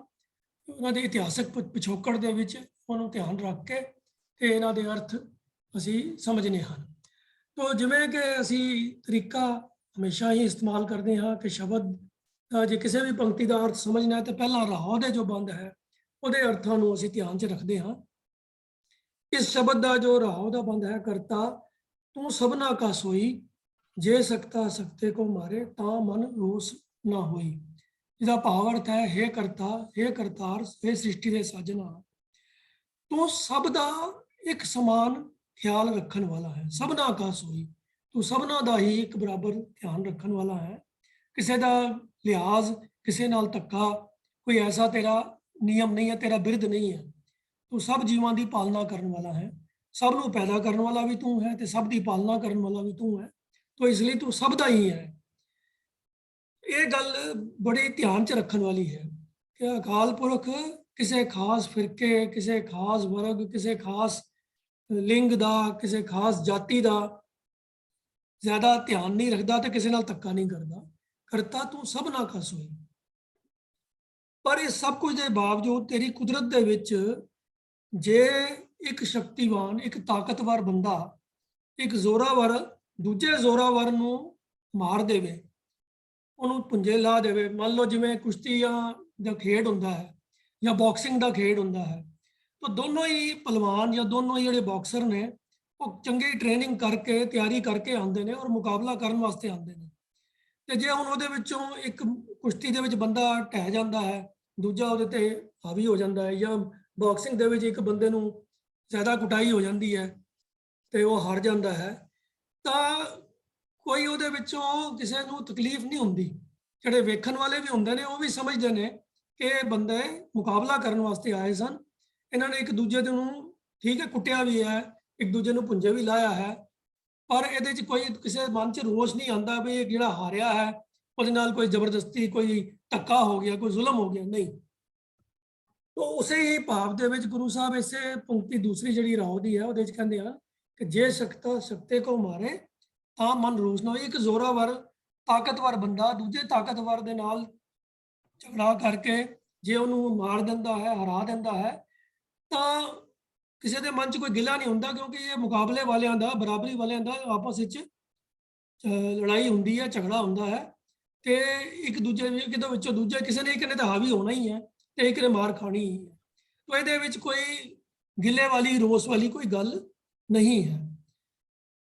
ਪਰ ਇਸ ਸਿਧਾਂਤ ਨੂੰ ਧਿਆਨ 'ਚ ਰੱਖਦਿਆਂ ਹੋਇਆਂ ਹੁਣ ਉਸ ਕੰਟੈਕਸਟ ਦੇ ਵਿੱਚ ਬਾਬਰ ਦੇ ਹਮਲੇ ਦਾ ਕੀ ਸਟੇਟਸ ਸੀਗਾ, ਉਹਦੇ ਬਾਰੇ ਗੁਰੂ ਸਾਹਿਬ ਅੱਗੇ ਗੱਲ ਸ਼ੁਰੂ ਕਰਦੇ ਹਨ ਕਿ ਖੁਰਾਸਾਨ ਖਸਮਾਨਾ ਕੀਆ, ਹਿੰਦੁਸਤਾਨ ਡਰਾਇਆ, ਆਪੇ ਦੋਸ਼ ਨਾ ਦੇਈ ਕਰਤਾ, ਜਮ ਕਰ ਮੁਗਲ ਚੜਾਇਆ, ਇਤੀ ਮਾਰ ਪਈ ਕਰ ਲਾਨੇ ਤੈਂਕੀ ਦਰਦ ਨਾ ਆਇਆ। ਕਿ ਬਈ ਖੁਰਾਸਾਨ ਦਾ ਜ਼ਿੰਮੇਵਾਰੀ, ਖਸਮਾਨਾ, ਸੰਭਾਲ, ਸਪੁਰਦਗੀ ਕਿਸੇ ਹੋਰ ਨੂੰ ਕਰਕੇ ਬਾਬਰ ਹਿੰਦੁਸਤਾਨ ਦੇ ਉੱਤੇ ਚੜ ਕੇ ਆ ਜਾਂਦਾ ਹੈ। ਖਸਮਾਨਾ ਦਾ ਭਾਵ ਮਲਕੀਅਤ ਵੀ ਹੁੰਦਾ ਹੈ ਤੇ ਸੰਭਾਲ ਵੀ ਹੁੰਦਾ ਹੈ, ਸਪੁਰਦਗੀ। ਕਿਸੇ ਨੂੰ ਕੋਈ ਚੀਜ਼ ਅਸੀਂ ਸੌਂਪਦੇ ਆ ਵੀ ਇਹ ਤੇਰੀ ਮਲਕੀਅਤ ਹੈ, ਹੁਣ ਇਹ ਤੇਰੀ ਸੰਭਾਲ ਵਿੱਚ ਹੈ, ਤੁਹਾਨੂੰ ਕਹਿੰਦੇ ਆ ਵੀ ਇਹ ਹੁਣ ਤੇਰੇ ਜ਼ਿੰਮੇਵਾਰੀ ਨਾਲ ਤੈਨੂੰ ਦੇ ਦਿੱਤੀ ਹੈ, ਤਾਂ ਇਹਦਾ ਹੁਣ ਮਾਲਕ ਤੂੰ ਹੈ, ਸਪੁਰਦਗੀ ਤੇਰੇ ਹੈ। ਤਾਂ ਉਸ ਸੈਂਸ ਵਿੱਚ ਗੁਰੂ ਸਾਹਿਬ ਨੇ ਇੱਥੇ ਖੁਰਾਸਾਨ ਦੀ ਸਪੁਰਦਗੀ ਦੀ ਗੱਲ ਕੀਤੀ ਹੈ ਕਿ ਬਾਬਰ ਜੋ ਖੁਰਾਸਾਨ ਦਾ ਹਾਕਮ ਸੀ, ਉਹਨੇ ਉਹਦਾ ਜ਼ਿੰਮੇਵਾਰੀ ਕਿਸੇ ਹੋਰ ਨੂੰ ਸੌਂਪੀ ਤੇ ਆਪ ਆਪਣੀ ਫੌਜ ਨੂੰ ਲੈ ਕੇ ਤੇ ਕਾਬਲ ਤੋਂ, ਖੁਰਾਸਾਨ ਤੋਂ ਚੱਲ ਕੇ ਹਿੰਦੁਸਤਾਨ ਦੇ ਉੱਤੇ ਹਮਲਾ ਕਰਨ ਵਾਸਤੇ ਚੜ ਕੇ ਆ ਗਿਆ। ਤੇ ਗੁਰੂ ਸਾਹਿਬ ਕਹਿੰਦੇ ਨੇ ਕਿ ਵੀ ਜਿਨ੍ਹਾਂ ਦੇ ਉੱਤੇ ਹਮਲਾ ਕੀਤਾ ਉਹਨੇ, ਉਹਨਾਂ ਦੀ ਹਾਲਤ ਇਹ ਸੀ ਕਿ ਵੀ ਉਹ ਅਵੇਸਲੇ ਸਨ, ਬੰਦੇ ਆਪਣਾ ਫਰਜ਼ ਭੁਲਾ ਕੇ ਐਸ਼ੋ ਇਸ਼ਰਤ ਦੇ ਵਿੱਚ ਖਚਤ ਹੋਏ ਸਨ। ਤੇ ਜਦੋਂ ਬਾਬਰ ਦਾ ਹਮਲਾ ਉਹਦੇ ਤੇ ਹੋਇਆ ਤਾਂ ਉਹ ਬਿਲਕੁਲ ਹੀ ਅਨਪ੍ਰੀਪੇਅਰਡ ਸੀਗੇ, ਤੇ ਜਿਵੇਂ ਸੁੱਤੇ ਪਿਆਂ ਦੇ ਉੱਤੇ ਕੋਈ ਆ ਕੇ ਚੜ ਜਾਵੇ, ਹਮਲਾ ਕਰ ਦੇਵੇ, ਉਹ ਹਾਲਤ ਉਹਨਾਂ ਦੀ ਸੀ। ਤੋ ਉਹਨਾਂ ਦੀ ਫਿਰ ਜੋ ਅੱਗੋਂ ਬੁਰੀ ਗਤ ਬਣੀ, ਉਹ ਨੈਚੁਰਲ ਕਨਸੀਕੁਐਂਸ ਸੀਗਾ ਉਹਨਾਂ ਦੀ ਲਾਪਰਵਾਹੀ ਦਾ। ਤੋ ਇਸ ਕਰਕੇ ਜਦੋਂ ਉਹਨਾਂ ਨੂੰ ਮਾਰ ਪਈ ਪਠਾਨਾਂ ਨੂੰ, ਤਾਂ ਉਹਦੇ ਕੰਟੈਕਸਟ ਵਿੱਚ ਗੁਰੂ ਸਾਹਿਬ ਨੇ ਗੱਲ ਕੀਤੀ ਬਈ ਆਪੇ ਦੋਸ਼ ਨ ਦੇਈ ਕਰਤਾ, ਜਮ ਕਰ ਮੁਗਲ ਚੜਾਇਆ। ਕਿ ਬਾਬਰ ਤਾਂ ਜਮਦੂਤ ਬਣ ਕੇ, ਮੰਨ ਲਓ ਮਾਰ ਕੁਟਾਈ ਕਰਨ ਵਾਲਾ ਬਣ ਕੇ, ਕਤਲੋ ਗਾਰਤ ਕਰਨ ਵਾਲਾ ਬਣ ਕੇ ਕਾਬਲ ਤੋਂ ਚੜ ਕੇ ਫੌਜਾਂ ਲੈ ਕੇ ਤੇ ਸੈਦਪੁਰ ਵਾਲਿਆਂ ਦੇ ਉੱਤੇ ਆ ਕੇ ਪੈ ਗਿਆ। ਪਰ ਉਹ ਸਾਰੇ ਆਪਣੇ ਫਰਜ਼ ਭੁਲਾ ਕੇ ਤੇ ਐਸ਼ੋ ਇਸ਼ਰਤ ਦੇ ਮਿਕਾਰਾਂ ਦੇ ਵਿੱਚ ਮਸਤ ਪਏ ਹੋਏ ਹਾਕਮ ਸਨ। ਉਹਨਾਂ ਪਠਾਨਾਂ ਨੂੰ ਫਿਰ ਮਾਨੋ ਜਿਵੇਂ ਰੱਬ ਨੇ ਸਜ਼ਾ ਦੇਣ ਵਾਸਤੇ ਮੁਗਲ ਬਾਬਰ ਨੂੰ ਜਮ ਬਣਾ ਕੇ ਉਹਦੇ ਉੱਤੇ ਚਾੜ ਦਿੱਤਾ। ਇਹ ਹੁਣ ਕਵਿਤਾ ਦਾ ਇੱਕ ਸਟਾਈਲ ਹੈ ਕਿ ਗੁਰੂ ਸਾਹਿਬ ਨੇ ਇਹ ਕਿ ਜਮ ਦਾ ਅਲੰਕਾਰ ਇੱਥੇ ਵਰਤਿਆ ਹੈ। ਭਾਵ-ਅਰਥ ਕਹਿਣ ਦਾ ਉਹਨਾਂ ਦਾ ਇਹ ਸੀਗਾ ਕਿ ਬਈ ਹਮਲਾ ਕਰਨ ਬਾਬਰ ਆਇਆ, ਪਰ ਅੱਗੋਂ ਜਿਹੜੇ ਪਠਾਨ ਹਾਕਮ ਸਨ ਉਹ ਬਿਲਕੁਲ ਹੀ ਬਦਮਸਤ ਹੋਏ ਹੋਏ, ਵਿਸ਼ੇ ਵਿਕਾਰਾਂ ਦੇ ਖੱਚਤ ਹੋਏ ਹੋਏ, ਬਿਲਕੁਲ ਹੀ ਅਨਪ੍ਰੀਪੇਅਰਡ ਸੀਗੇ। ਉਹਨਾਂ ਕੋਈ ਤਿਆਰੀ ਨਹੀਂ ਸੀ ਕੀਤੀ ਹੋਈ ਕਿ ਸਾਡੇ ਤੇ ਹਮਲਾ ਹੋਵੇ ਤਾਂ ਅਸੀਂ ਅੱਗੋਂ ਕਿਵੇਂ ਮੁਕਾਬਲਾ ਕਰਨਾ ਹੈ। ਤਾਂ ਫਿਰ ਜੋ ਨੈਚੁਰਲ ਕਨਸੀਕੁਐਂਸ ਸੀਗਾ, ਇੱਤੀ ਮਾਰ ਪਈ ਕਰ ਲਾਨੇ, ਫਿਰ ਉਹਨਾਂ ਨੂੰ ਮਾਰ ਪਈ ਤੇ ਨੁਕਸਾਨ ਵੀ ਹੋਇਆ, ਬੰਦੇ ਮਰੇ ਵੀ ਉਹਨਾਂ ਦੇ ਬੜੇ, ਤੇ ਲੁੱਟ ਖਸੁੱਟ ਵੀ ਬਾਬਰ ਨੇ ਬਥੇਰੀ ਕੀਤੀ। ਤਾਂ ਫਿਰ ਗੁਰੂ ਸਾਹਿਬ ਲੇਕਿਨ ਕਹਿੰਦੇ ਹਨ ਕਿ ਵੀ ਇਹ ਅਕਾਲ ਪੁਰਖ ਤੈਨੂੰ ਦਰਦ ਨਹੀਂ ਆਇਆ, ਕਿਉਂਕਿ ਇਹ ਤੇਰੇ ਹੁਕਮ ਦੇ ਅਧੀਨ ਹੀ ਹੈ ਕਿ ਜੇ ਕੋਈ ਬੰਦਾ ਆਪਣੇ ਫਰਜ਼ ਨੂੰ ਭੁੱਲ ਜਾਂਦਾ ਹੈ, ਲਾਪਰਵਾਹੀ ਕਰਦਾ ਹੈ, ਤਾਂ ਉਹਦੀ ਸਜ਼ਾ ਤਾਂ ਉਹਨੂੰ ਭੁਗਤਣੀ ਹੀ ਪੈਂਦੀ ਹੈ। ਆਮ ਤੌਰ ਦੇ ਉੱਤੇ ਇਸ ਪੰਕਤੀ ਦੇ ਅਰਥ ਬਹੁਤੇ ਟੀਕਾਕਾਰਾਂ ਨੇ, ਤੇ ਆਮ ਜਿੱਥੇ ਅਸੀਂ ਕਥਾਕਾਰਾਂ ਕੋਲੋਂ ਜਾਂ ਲੈਕਚਰਾਂ ਦੇ ਵਿੱਚ ਵੀ ਗੁਰੂ ਨਾਨਕ ਪਾਤਸ਼ਾਹ ਦੇ ਜਦੋਂ ਗੁਰਪੁਰਬਾਂ ਦੇ ਉੱਤੇ ਕਦੀ ਬੁਲਾਰਿਆਂ ਕੋਲੋਂ ਸੁਣਦੇ ਹਾਂ, ਤਾਂ ਉਹ ਇਸ ਫਿਕਰੇ ਨੂੰ, ਇਸ ਪੰਕਤੀ ਨੂੰ ਸਵਾਲੀਆ ਫਿਕਰਾ ਬਣਾ ਕੇ ਪੇਸ਼ ਕਰਦੇ ਹਨ ਤੇ ਕਹਿੰਦੇ ਹਨ ਵੀ ਗੁਰੂ ਨਾਨਕ ਪਾਤਸ਼ਾਹ ਨੇ ਰੱਬ ਨੂੰ ਉਲਾਮਾ ਦਿੱਤਾ ਕਿ ਬਈ ਸੈਦਪੁਰੀਆਂ ਦੀ ਇੰਨੀ ਮਾਰ ਕੁਟਾਈ ਹੋਈ, ਤੈਨੂੰ ਤਰਸ ਨਹੀਂ ਆਇਆ? ਵੀ ਉਹ ਇੰਜ ਪੜਦੇ ਨੇ ਵੀ ਇੱਤੀ ਮਾਰ ਪਈ ਕਰ ਲਾਨੇ ਤਾਂ ਕੀ ਦਰਦ ਨਾ ਆਇਆ, ਕੁਐਸਚਨ ਮਾਰਕ। ਪਰ ਕੁਐਸਚਨ ਮਾਰਕ ਵਾਲੀ ਇੱਥੇ ਗੱਲ ਕੋਈ ਹੈ ਨਹੀਂ। ਗੁਰੂ ਸਾਹਿਬ ਕੋਈ ਉਲਾਮਾ ਨਹੀਂ ਦੇ ਰਹੇ, ਉਹ ਇੱਥੇ ਗੱਲ ਸਿਧਾਂਤ ਦੀ ਸਪਸ਼ਟ ਕਰ ਰਹੇ ਹਨ, ਜੋ ਹੋਇਆ, ਜੋ ਅਸਲ ਬੀਤੀ। ਕਿ ਜੰਮ ਕਰ ਮੁਗਲ ਚੜ ਕੇ ਬਾਬਰ ਆਇਆ ਤੇ ਅੱਗੋਂ ਪਠਾਨ ਜਿਹੜੇ ਸੀ ਉਹ ਅਵੇਸਲੇ ਸਨ, ਮਸਤ ਬੈਠੇ ਸਨ ਆਪਣੇ ਵਿਕਾਰਾਂ ਦੇ ਵਿੱਚ, ਆਪਣੀ ਐਸ਼ੋ ਇਸ਼ਰਤ ਦੇ ਵਿੱਚ, ਬਿਲਕੁਲ ਹੀ ਪ੍ਰਿਪੇਅਰਡ ਨਹੀਂ ਸੀ ਹੈਗੇ। ਇੱਕ ਦੂਸਰੇ ਸ਼ਬਦ ਦੇ ਅੰਦਰ ਗੁਰੂ ਨਾਨਕ ਪਾਤਸ਼ਾਹ ਨੇ ਉਸ ਅਵਸਥਾ ਦਾ ਬਹੁਤ ਹੀ ਡਿਟੇਲ ਵਿੱਚ ਵੀ ਜਿਹੜਾ ਹੈ ਜ਼ਿਕਰ ਕੀਤਾ ਹੈ ਕਿ ਉਹਨਾਂ ਦੇ ਬਾਬਰ ਦੇ ਕੋਲ ਤਾਂ ਤੀਰ ਤੁਪਕ ਤੇ ਤਾਨ ਤੋਪਾਂ ਸਨ, ਬੰਦੂਕਾਂ ਸਨ, ਤੇ ਜਿਹੜੇ ਪਠਾਨ ਹਾਕਮ ਸੀ ਉਹਨਾਂ ਦੇ ਹਥਿਆਰ ਜਿਹੜੇ ਕਦੀ ਨਾ ਵਰਤੇ ਹੋਣ ਕਰਕੇ ਜੰਗਾਲੇ ਹੋਏ ਸਨ, ਉਹਨਾਂ ਦੇ ਹੱਥਾਂ ਦੇ ਵਿੱਚ ਚਿੜਚਿੜ ਕਰਕੇ ਰਹਿ ਗਏ। ਉਹ ਵਿਚਾਰਿਆਂ ਦੇ ਕੋਲੋਂ ਤਾਂ ਕੋਈ ਗੋਲੀ ਵੀ ਨਹੀਂ ਚੱਲੀ, ਕੋਈ ਮੁਕਾਬਲਾ ਹੋ ਹੀ ਨਹੀਂ ਸਕਿਆ ਉਹਨਾਂ ਕੋਲੋਂ। ਤੋ ਇਹ ਸਿਰਫ ਉਹਨਾਂ ਦੀ ਆਪਣੀ ਅਵੇਸਲੇਪਨ ਦੀ, ਉਹਨਾਂ ਦੀ ਆਪਣੀ ਲਾਪਰਵਾਹੀ ਦੀ ਸਜ਼ਾ ਸੀ ਜੋ ਉਹਨਾਂ ਨੂੰ ਭੁਗਤਣੀ ਪਈ। ਤੋ ਇਸ ਕਰਕੇ ਗੁਰੂ ਨਾਨਕ ਪਾਤਸ਼ਾਹ ਨੇ ਉਹਨਾਂ ਦੀ ਇਸ ਅਵਸਥਾ ਨੂੰ ਇੰਜ ਬਿਆਨ ਕੀਤਾ ਕਿ ਇਤੀ ਮਾਰ ਪਈ ਕਰਲਾਣੇ। ਉਹ ਕੁਰਲਾਉਂਦੇ ਸਨ, ਰੋਂਦੇ ਸਨ, ਫਿਰ ਹੁਣ ਮਾਰ ਪਈ ਤੇ ਪਰ ਅਕਾਲ ਪੁਰਖ ਦੇ ਨੂੰ ਸੰਬੋਧਨ ਕਰਕੇ ਕਹਿੰਦੇ ਹਨ ਕਿ ਤੈਂ ਕੀ ਦਰਦ ਨਾ ਆਇਆ, ਤੈਨੂੰ ਕੋਈ ਉਹਨਾਂ ਦੇ ਉੱਤੇ ਤਰਸ ਨਹੀਂ ਆਇਆ, ਦਰਦ ਨਹੀਂ ਹੋਇਆ, ਤੈਨੂੰ ਕੋਈ ਤਕਲੀਫ ਨਹੀਂ ਹੋਈ, ਕਿਉਂਕਿ ਇਹ ਸਭ ਕੁਝ ਤੇਰੇ ਹੁਕਮ ਦੇ ਅਧੀਨ ਹੀ ਹੋ ਰਿਹਾ ਸੀਗਾ। ਹੁਕਮ ਤੇਰਾ ਸੀਗਾ ਕਿ ਭਈ ਜਿਹੜਾ ਤਾਕਤਵਰ ਦੂਜੇ ਤਾਕਤਵਰ ਦੇ ਉੱਤੇ ਚੜ ਕੇ ਆਇਆ ਹੈ ਤੇ ਉਹ ਅੱਗੋਂ ਤਿਆਰ ਹੋਣ ਦੀ ਬਜਾਏ, ਮੁਕਾਬਲਾ ਕਰਨ ਦੀ ਬਜਾਏ ਤੇ ਉੱਥੇ ਹੀ ਢਹਿ ਢੇਰੀ ਹੋ ਕੇ ਪੈ ਗਏ। ਇਹ ਤੇ ਉਵੇਂ ਹੀ ਹੋਇਆ ਕਿ ਭਈ ਕੋਈ ਬੰਦਾ ਪਹਿਲਵਾਨ ਕੁਸ਼ਤੀ ਦੇ ਅਖਾੜੇ 'ਚ ਉਤਰਿਆ ਹੈ ਤੇ ਉਹ ਆਪਣਾ ਨਸ਼ੇ ਵਿੱਚ ਹੋਵੇ ਜਾਂ ਬਿਲਕੁਲ ਹੀ ਸੁੱਤਾ ਪਿਆ ਉੱਠ ਕੇ ਆ ਜਾਵੇ, ਕੋਈ ਤਿਆਰੀ ਨਾ ਕਰੇ ਤੇ ਅੱਗੋਂ ਕੋਈ ਮੁਕਾਬਲਾ ਵੀ ਨਾ ਕਰੇ, ਤੇ ਫਿਰ ਜਿਹੜਾ ਦੂਜਾ ਪਹਿਲਵਾਨ ਹੈ ਉਹ ਤਾਂ ਉਹਨੂੰ ਮਿੰਟਾਂ ਸਕਿੰਟਾਂ 'ਚ ਥੱਲੇ ਸੁੱਟ ਦੇਗਾ। ਤੇ ਜੇ ਬਾਕਸਿੰਗ ਦਾ ਅਖਾੜਾ ਹੋਏਗਾ ਤੇ ਉਹਦੀ ਤਾਂ ਫਿਰ ਚੰਗੀ ਭੁਗਤ ਸਵਾਰੀ ਜਾਏਗੀ। ਤਾਂ ਫਿਰ ਜੇ ਉਹਦੇ ਤਕਲੀਫ ਉਹਨੂੰ ਹੋਏਗੀ, ਉਹਨੂੰ ਚੋਟ ਲੱਗੇਗੀ, ਤਾਂ ਉਹਦਾ ਆਪਣਾ ਦੋਸ਼ ਹੈ। ਉਹਦੇ ਵਿੱਚ ਜੋ ਟੂਰਨਾਮੈਂਟ ਕਰਵਾ ਰਹੇ ਨੇ, ਜਿਹੜਾ ਦੂਜਾ ਬੰਦਾ ਜਿਹੜਾ ਪਾਰਟ ਲੈ ਰਿਹਾ, ਉਹਦਾ ਕੀ ਦੋਸ਼ ਹੈ? ਉਹ ਤਾਂ ਅਸੂਲਾਂ ਦੇ ਅਧੀਨ ਕੰਮ ਆਪਣਾ ਕਰ ਰਿਹਾ ਹੈ। ਤੇ ਜੇ ਅਸੂਲਾਂ ਦੇ ਅਧੀਨ ਕੰਮ ਕਰਦੇ ਹੋਏ ਕਿਸੇ ਇੱਕ ਬੰਦੇ ਨੂੰ ਆਪਣੀ ਲਾਪਰਵਾਹੀ, ਆਪਣੇ ਅਵੇਸਲੇਪਨ ਕਰਕੇ ਸਜ਼ਾ ਮਿਲਦੀ ਹੈ, ਚੋਟ ਲੱਗਦੀ ਹੈ, ਤਾਂ ਇਹਦੇ ਵਿੱਚ ਕਾਨੂੰਨ ਬਣਾਉਣ ਵਾਲੇ ਦਾ ਕੋਈ ਦੋਸ਼ ਨਹੀਂ ਹੈ। ਤੋ ਇਸ ਅਕਾਲ ਪੁਰਖ ਨੇ ਜੋ ਕੁਦਰਤ ਦਾ ਨਿਯਮ ਬਣਾਇਆ ਹੈ, ਜੋ ਉਸਦੀ ਰਜ਼ਾ ਦਾ, ਜੋ ਉਹਦਾ ਹੁਕਮ ਚੱਲਦਾ ਸਾਰੀ ਸ੍ਰਿਸ਼ਟੀ ਦੇ ਉੱਤੇ, ਤਾਂ ਉਹਦੇ ਵਿੱਚ ਫਿਰ ਅਕਾਲ ਪੁਰਖ ਨੂੰ ਦੋਸ਼ ਜਾਂ ਉਲਾਮਾ ਦੇਣ ਦਾ ਕੋਈ ਸਵਾਲ ਹੀ ਪੈਦਾ ਨਹੀਂ ਹੁੰਦਾ। ਵੈਸੇ ਵੀ ਗੁਰਬਾਣੀ ਦੇ ਅੰਦਰ ਹੋਰ ਅਨੇਕਾਂ ਐਸੀਆਂ ਪੰਕਤੀਆਂ ਸਾਨੂੰ ਮਿਲਦੀਆਂ ਨੇ ਜਿਨ੍ਹਾਂ ਦੇ ਵਿੱਚ ਇਹ ਗੱਲ ਗੁਰਬਾਣੀ ਸਾਨੂੰ ਸਪਸ਼ਟ ਦੱਸਦੀ ਹੈ ਕਿ ਉਲਾਹਨੋ ਮੈਂ ਕਾਹੂ ਨਾ ਦਿਓ, ਮਨ ਮੀਠ ਤੁਹਾਰੋ ਕੀਓ। हे ਪ੍ਰਭੂ ਜੀ, ਤੁਸੀਂ ਜੋ ਕੁਝ ਵੀ ਕਰਦੇ ਹੋ ਉਹ ਮੇਰੇ ਮਨ ਨੂੰ ਮਿੱਠਾ ਲੱਗਦਾ ਹੈ ਤੇ ਮੈਂ ਕਦੀ ਵੀ ਤੁਹਾਨੂੰ ਉਲਾਂਭਾ ਨਹੀਂ ਦਿੰਦਾ। ਫਿਰ ਇੱਕ ਹੋਰ ਜਗ੍ਹਾ ਆਉਂਦਾ ਹੈ ਕਿ ਜੋ ਕੁਝ ਕਰੈ ਸੋ ਆਪ ਆਪਨ ਭਾਣਿਆ। ਪ੍ਰਭੂ ਜੋ ਕੁਝ ਵੀ ਕਰਦਾ ਹੈ ਉਹ ਆਪਣੇ ਭਾਣੇ ਦੇ ਵਿੱਚ ਸਭ ਕੁਝ ਚੰਗਾ ਹੀ ਕਰਦਾ ਹੈ ਔਰ ਉਹ ਆਪਣੀ ਮਰਜ਼ੀ ਦੇ ਮੁਤਾਬਕ ਕਰਦਾ, ਕਿਸੇ ਪਾਸੋਂ ਸਲਾਹ ਲੈ ਕੇ ਕਿਸੇ ਦੇ ਆਖੇ ਹੋਏ ਕੰਮ ਨਹੀਂ ਕਰਦਾ। ਬਿਨਾਂ ਸੋਚੇ ਸਮਝੇ ਕੋਈ ਕਿਸੇ ਦੀ ਹੋਰ ਦੀ ਆਖੀ ਗੱਲਾਂ ਵਿੱਚ ਆ ਕੇ ਕਿਸੇ ਨੇ ਉਹਨੇ ਕੰਮ ਕਰ ਦਿੱਤਾ। ਉਹ ਆਪਣੀ ਰਜ਼ਾ ਵਿੱਚ ਆਪਣੇ ਹੁਕਮ ਦੀ ਹੀ ਕਾਰ ਕਰਦਾ ਹੈ, ਆਪਣੇ ਜਿਹੜੇ ਉਹਨੇ ਸ੍ਰਿਸ਼ਟੀ ਦੇ ਨਿਯਮ ਬਣਾਏ ਨੇ ਉਹਨਾਂ ਨਿਯਮਾਂ ਦੇ ਅਨੁਸਾਰ ਹੀ ਸਾਰੇ ਕੰਮ ਕਰਦਾ ਹੈ।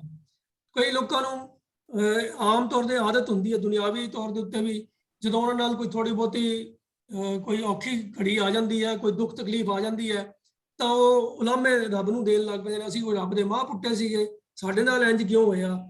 ਤਾਂ ਭਾਈ ਜੋ ਹੋਇਆ ਉਹ ਰੱਬ ਦੇ ਨਿਯਮਾਂ ਦੇ ਅਧੀਨ ਹੀ ਹੋਇਆ, ਉਹਦੀ ਰਜ਼ਾ ਵਿੱਚ ਹੀ ਹੋਇਆ। ਤਾਂ ਰੱਬ ਨੂੰ ਉਲਾਮਾ ਦੇਣਾ ਕਿਤੇ ਵੀ ਨਹੀਂ ਬੰਦਾ, ਔਰ ਗੁਰਬਾਣੀ ਦੇ ਸਿਧਾਂਤ ਵਿੱਚ ਤਾਂ ਰੱਬ ਨੂੰ ਉਲਾਮਾ ਦੇਣ ਦੀ ਗੱਲ ਮੁਮਕਿਨ ਹੀ ਨਹੀਂ ਹੈ। ਤਾਂ ਇਸ ਕਰਕੇ ਇਹਨੂੰ ਸਵਾਲੀਆ ਫਿਕਰਾ ਬਣਾ ਕੇ ਕਿ ਇਤੀ ਮਾਰ ਪਈ ਕਰਲਾਣੇ ਤੈਂ ਕੀ ਦਰਦ ਨਾ ਆਇਆ, ਗੁਰੂ ਨਾਨਕ ਪਾਤਸ਼ਾਹ ਨੇ ਕੋਈ ਉਲਾਮਾ ਦਿੱਤਾ ਹੋਵੇ, ਇਹ ਗੱਲ ਸੋਚਣ ਵਾਲੀ ਵੀ ਨਹੀਂ ਹੈ, ਮੁਮਕਿਨ ਨਹੀਂ ਹੈ। ਤਾਂ ਫਿਰ ਦੂਜੀ ਗੱਲ, ਜਿਹੜਾ ਰਾਓ ਦੀ ਪੰਕਤੀ ਵਿੱਚ ਅਸੂਲ ਗੁਰੂ ਸਾਹਿਬ ਨੇ ਸਮਝਾਇਆ ਹੈ ਕਿ ਕਰਤਾ ਤੂੰ ਸਭਨਾ ਕਾ ਸੋਈ, ਤੂੰ ਤਾਂ ਸਭ ਦਾ ਇੱਕ ਬਰਾਬਰ ਸਮਾਨ ਮਾਲਕ ਹੈ ਸਭ ਦਾ। ਉਹ ਕਿਸੇ ਨਾਲ ਕਿਉਂ ਵਿਤਕਰਾ ਕਰੇਗਾ? ਉਹਦੀ ਕੋਈ ਸੈਦਪੁਰੀ ਪਠਾਨਾਂ ਦੇ ਨਾਲ ਰੱਬ ਦੀ ਕੋਈ ਦੁਸ਼ਮਣੀ ਥੋੜਾ ਸੀ ਕਿ ਜੇ ਉਹਨੇ ਜਾਣਬੁੱਝ ਕੇ ਉਹਨਾਂ ਨੂੰ ਕੁਟਵਾਇਆ ਹੈ। ਜੇ ਉਹਨਾਂ ਨੇ ਆਪਣੇ ਫਰਜ਼ ਦੀ ਪਛਾਣ ਨਹੀਂ ਕੀਤੀ, ਲਾਪਰਵਾਹੀ ਕੀਤੀ ਹੈ, ਤਾਂ ਫਿਰ ਉਸ ਕੁਦਰਤ ਦੇ ਨਿਯਮਾਂ ਦੇ ਮੁਤਾਬਕ ਜੋ ਉਹਨਾਂ ਨੂੰ ਮੁਕਾਬਲਾ ਕਰਨਾ ਬੰਦਾ ਸੀ ਉਹ ਨਹੀਂ ਕਰ ਸਕੇ ਤੇ ਉਹਨਾਂ ਦੀ ਕਤਲੋ ਗਾਰਤ ਹੋਈ ਹੈ। ਬਾਕੀ ਜੋ ਬਾਬਰ ਨੇ ਕੀਤਾ ਹੈ, ਗੁਰੂ ਸਾਹਿਬ ਨੇ ਕੋਈ ਉਹਨੂੰ ਵੀ ਕਲੀਨ ਚਿੱਟ ਨਹੀਂ ਦਿੱਤੀ ਹੈ। ਜਿਹੜੇ ਉਹਨੇ ਕੰਮ ਜ਼ਬਰ ਜ਼ੁਲਮ ਵਾਲੇ ਕੀਤੇ ਨੇ, ਤਾਂ ਗੁਰੂ ਸਾਹਿਬ ਨੇ ਉਹਦੀ ਵੀ ਨਿਖੇਧੀ ਕੀਤੀ ਹੈ। ਜਿਸ ਤਰ੍ਹਾਂ ਜਿਹੜਾ ਦੂਸਰਾ ਸ਼ਬਦ ਹੈ, ਜੈਸੇ ਮੈਂ ਆਵੇ ਖਸਮ ਕੀ ਬਾਣੀ ਤੈਸਾ ਕਰੀ ਗਿਆਨ ਵੇ ਲਾਲੋ, ਪਾਪ ਕੀ ਜੰਜ ਲੈ ਕਾਬਲੋਂ ਤਾਇਆ ਜੋਰੀ ਮੰਗਾ ਦਾਨ ਵੇ ਲਾਲੋ। ਉਹ ਉੱਥੇ ਵੀ ਗੱਲ ਉਹਨਾਂ ਨੇ ਬਾਬਰ ਦੇ ਉੱਤੇ ਵੀ ਜਿਹੜਾ ਉਹਨੇ ਹੱਦੋਂ ਵੱਧ ਜ਼ੁਲਮ ਕੀਤਾ ਹੈ ਔਰ ਧੱਕਾ ਕੀਤਾ ਹੈ, ਉਸ ਦੀ ਗੱਲ ਵੀ ਬੜੇ ਸਪਸ਼ਟ ਸਿਧਾਂਤ ਦੇ ਮੁਤਾਬਕ ਆਖੀ।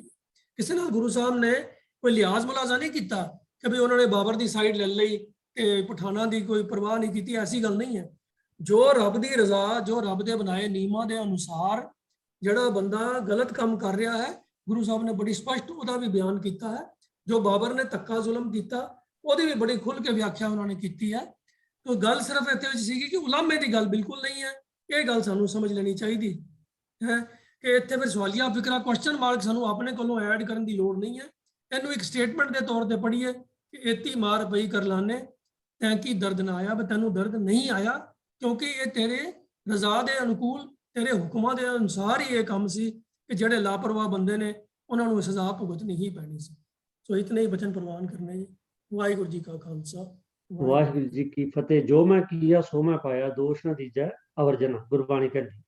ਔਰ ਇਹ ਬੜਾ ਅਹਿਮ ਸਵਾਲ ਸੀ ਸਾਧ ਸੰਗਤ, ਔਰ ਬੜੇ ਅੱਛੇ ਤਰੀਕੇ ਨਾਲ MP ਸਿੰਘ ਜੀ ਨੇ ਨਿਭਾਇਆ ਕਿ ਇਹ ਸਵਾਲੀਆ ਨਹੀਂ ਹੈ।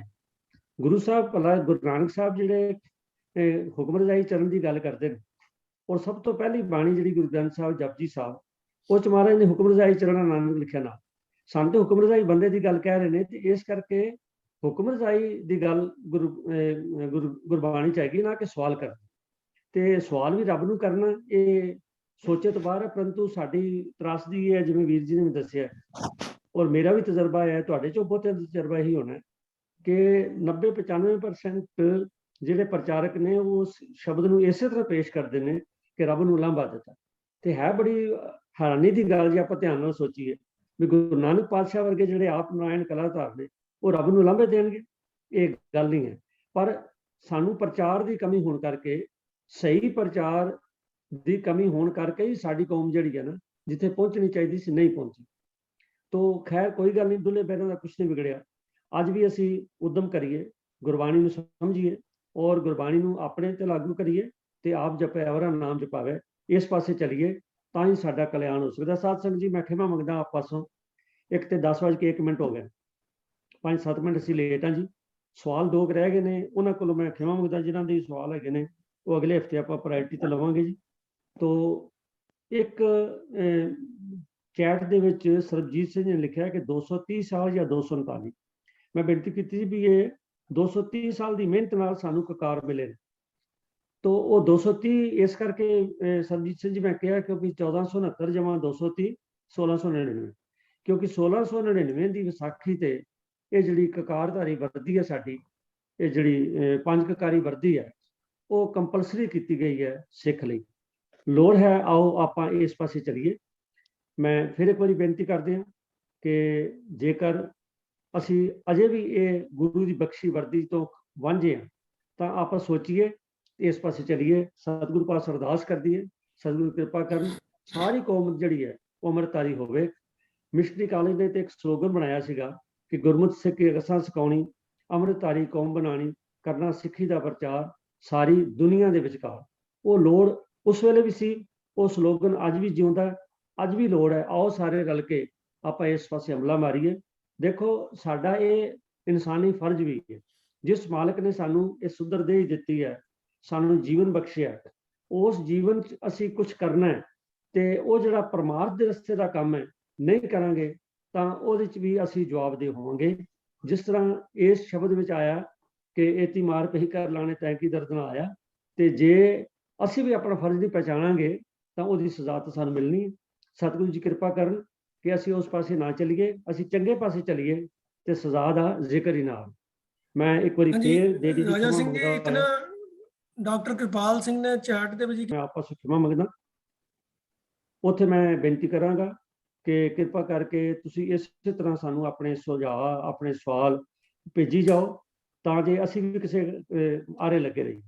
ਤੋ ਇੱਕ ਗੱਲ ਮੈਂ ਫਿਰ ਬੇਨਤੀ ਕਰਦੀ ਹਾਂ ਕਿ ਕਲਾਸ ਦੀ ਗਿਣਤੀ ਬਾਰੇ, ਜਿਸ ਵੇਲੇ ਮੈਂ ਕਈ ਹੋਰ ਦੂਜਿਆਂ ਮਤਾਂ ਦੇ ਜਾਂ ਕਈ ਹੋਰ ਆਰਗੇਨਾਈਜੇਸ਼ਨ ਦੇ ਮੈਂ ਦੇਖਦਾ ਪ੍ਰੋਗਰਾਮ, ਤੇ ਉਹਨਾਂ 'ਚ ਗਿਣਤੀਆਂ ਇੱਕਦਮ ਬਹੁਤ ਵੱਧਦੀਆਂ ਨੇ ਤੇ ਕਾਫੀ ਹੁੰਦੀਆਂ।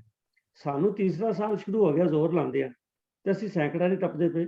ਤੇ ਇਹਦੇ ਲਈ ਮੈਂ ਸਮਝਦਾ ਕਿ ਸ਼ਾਇਦ ਇਹ ਸਾਡੇ ਅਵੇਸਲਾ ਪਾਣਾ, ਤੋ ਸਾਨੂੰ ਥੋੜਾ ਜਿਹਾ ਇਸ ਪਾਸੇ ਧਿਆਨ ਦੇਣਾ ਚਾਹੀਦਾ, ਕਿਉਂਕਿ ਸਾਨੂੰ ਮੈਂ ਜਿਹੜੀ ਤੁਕ ਹੁਣੇ ਪਹਿਲੇ ਬੋਲੀ, ਆਪ ਜਪਿਆ ਅਵਰਾ ਨਾਮ ਜਪਾਵੇ, ਇਹ ਤਾਂ ਸਾਨੂੰ ਹੁਕਮ ਹੈ ਗੁਰਬਾਣੀ ਦਾ, ਜਿੱਥੇ ਆਪ ਜਪਣਾ ਦੂਜਿਆਂ ਨੂੰ ਜਪਾਉਣਾ।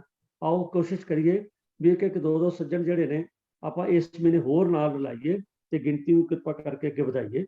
ਤੋ ਬਾਕੀ ਜਿਹੜੀਆਂ ਬੇਨਤੀਆਂ ਨੇ ਹੋਰ ਆਪਾਂ ਨਾਲੋਂ ਨਾਲ ਤੁਹਾਨੂੰ ਕਰਦੇ ਰਹਾਂਗੇ। ਅੱਜ ਸਮਾਂ ਬਹੁਤ ਜ਼ਿਆਦਾ ਹੋ ਗਿਆ, मैं आप पासों एक बार फिर खिमा मंगदा होया फतेह सांझी करदा जी। अपने बिहाफ ते और पैनल ਦੇ बिहाफ ते मैं फिर एक बार आप सब ਦਾ ਧੰਨਵਾਦ करदा होया। वाहिगुरू जी का खालसा, वाहिगुरू जी की फतेह।